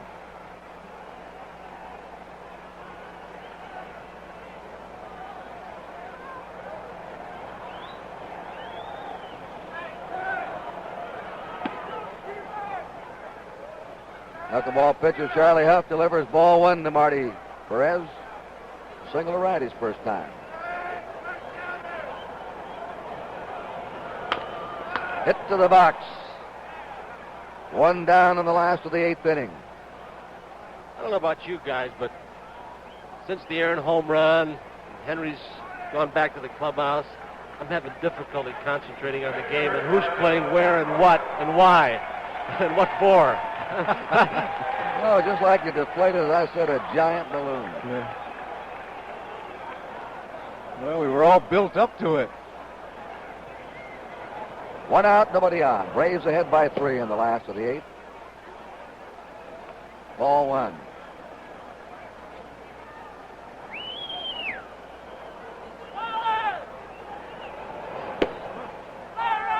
The Dodgers' last shot in the 9th. They'll have Garvey, Russell, and the pitcher schedule up, the bottom third of their order. And the 2-0 pitch. Well, you know, Red Sox and the Tigers. We'll watch them Saturday afternoon. Our next Monday night telecast will be May 27th. And we'll have 14 Monday nights in a row of Major League Baseball. Ball 4, Capra's on. Top of the order, Ralph Garr. He's gone hitless in 4 times. He has now opened the season 17 times at bat without a hit. That'll get him thinking early, Joe. It certainly will, because I don't care when you get a slump, and that's what he's in right now, when you go that many times at bat without connecting.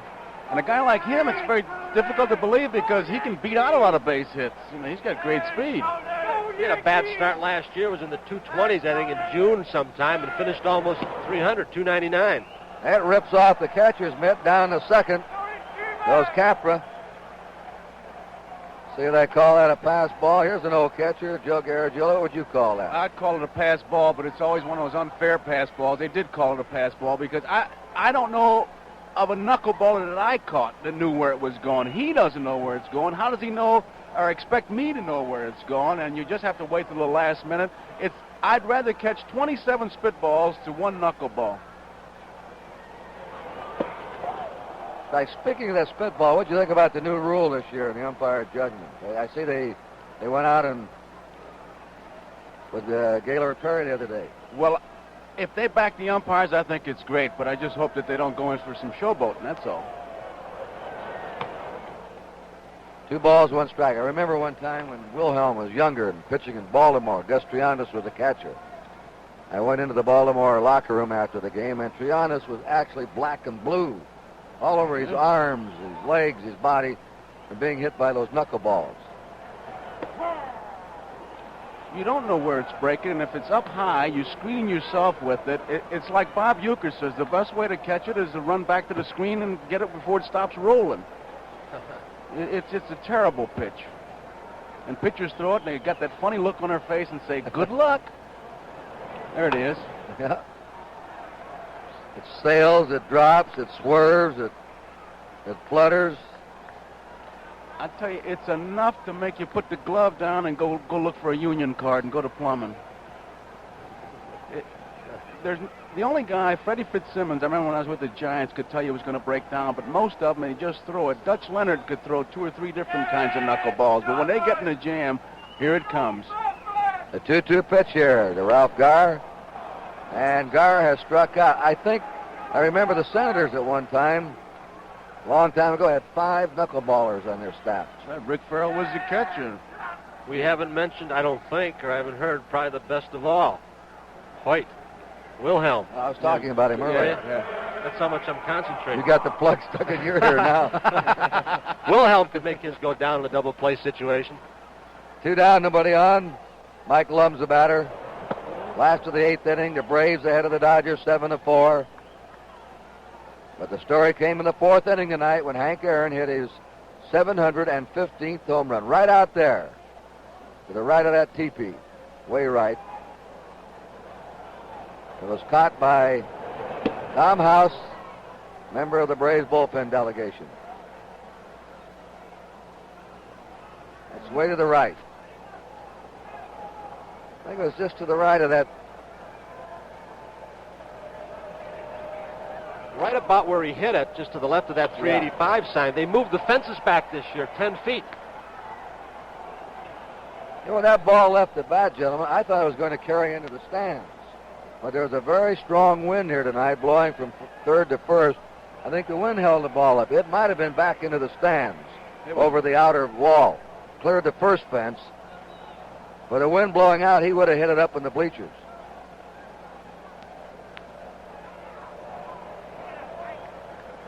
We have 2 down.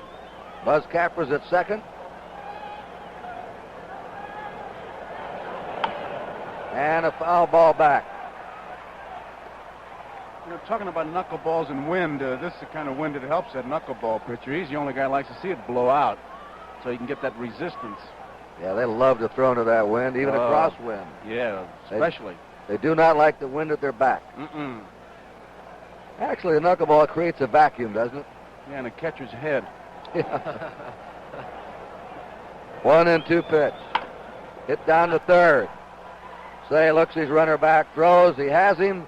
We're going to the 9th inning, the Dodgers' last chance. At the end of 8 innings from Atlanta, it's the Atlanta Braves 7, the Los Angeles Dodgers 4. When Uncle Harry from Houston wanted to treat his relatives to a fun time and act like a big spender, he didn't have to spend big. He got Kentucky Fried Chicken, had a barrel of fun. A good meal, good deal, good time, barrel of fun. You don't need a lot of money to have some fun, not if you know the right place. At Kentucky Fried Chicken, we'll give you a good time and a good meal at a good price.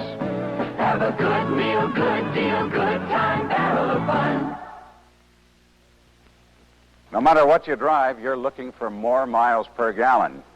So for months, Firestone has been testing their steel radial 500s against their belted bias tires to prove how many more miles per gallon they can give you with their radials. Now Firestone has the facts and figures. So whatever you drive, small car, big car, or something bigger, find out how to get more miles for your money at Firestone. You know, you can help save energy and watch baseball this summer simply by using carpools. With carpools, you can share the gas and the expense. You can share going to baseball games, to stores, to schools. In fact, to any place you need to use a car. And when you're driving, please drive under 55 miles per hour. It's not only a good way to save fuel, it's a good way to get home safely. Don't be fuelish. This message from the Office of Energy Conservation, Federal Energy Office, was furnished to the public service by Major League Baseball.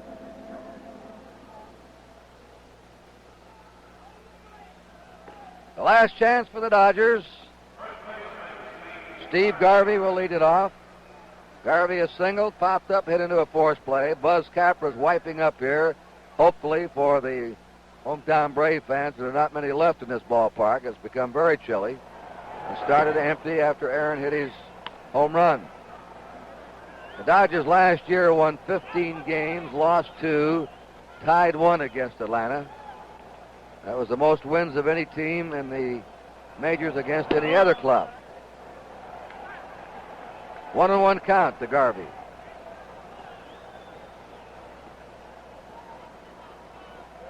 Dodgers were undefeated against the Braves at Los Angeles, 9-0. Another foul back. 1 ball, 2 strikes. How many people do you think are here right now, Joe? I would say maybe 5,000 tops. Really?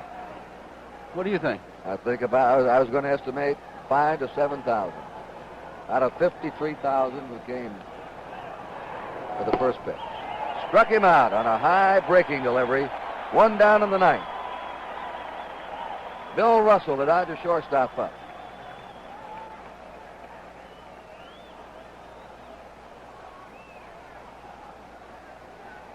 Seven to 4, Atlanta.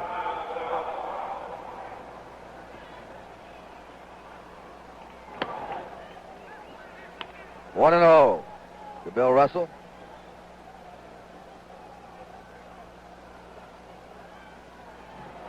Capper's had 6 strikeouts now and 2 3rd innings of relief. Of the 7 outs that he's worked, 6 of them have been strikeouts.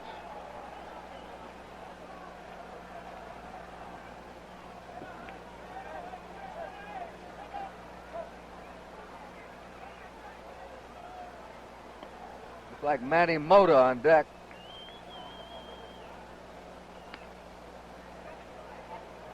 Manny Mota, the magic wand. He's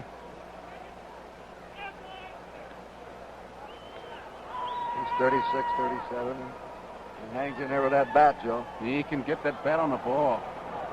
This Capper's got a good fastball tonight. I've never seen him fast drive. Watched him with the Mets, and he's just had superb stuff. You know, that comes as no great secret when the fellow strikes out 6 out of 7. He is just rearing back and firing. Yeah, he had real mustard on that pitch. 1 ball, 2 strikes.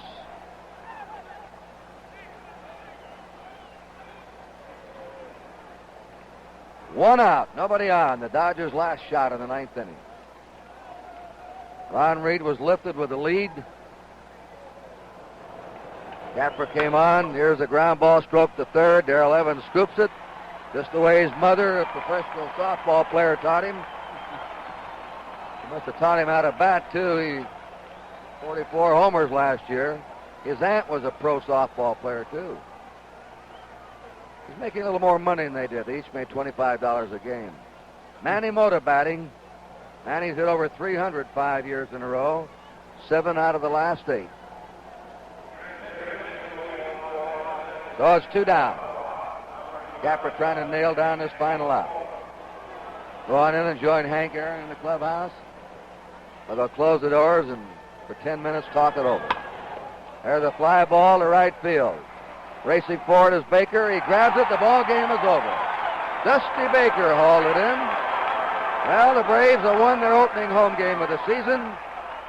And we saw Aaron go into the #1 spot on the all-time home run list tonight.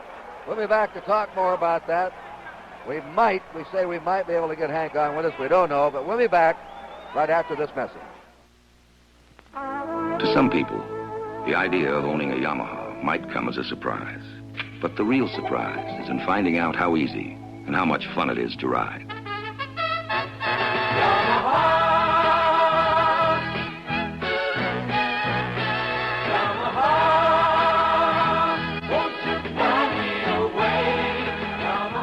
Someday, you'll own a Yamaha.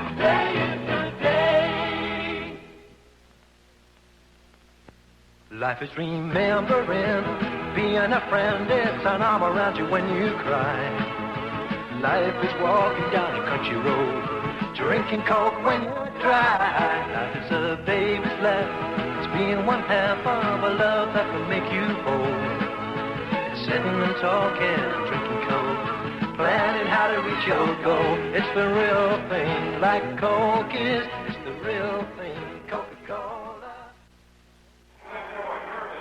All right, we're back here in Braves Stadium. That line score, 7 runs, 4 hits, no errors for the Braves. 4 runs, 7 errors. But the Dodgers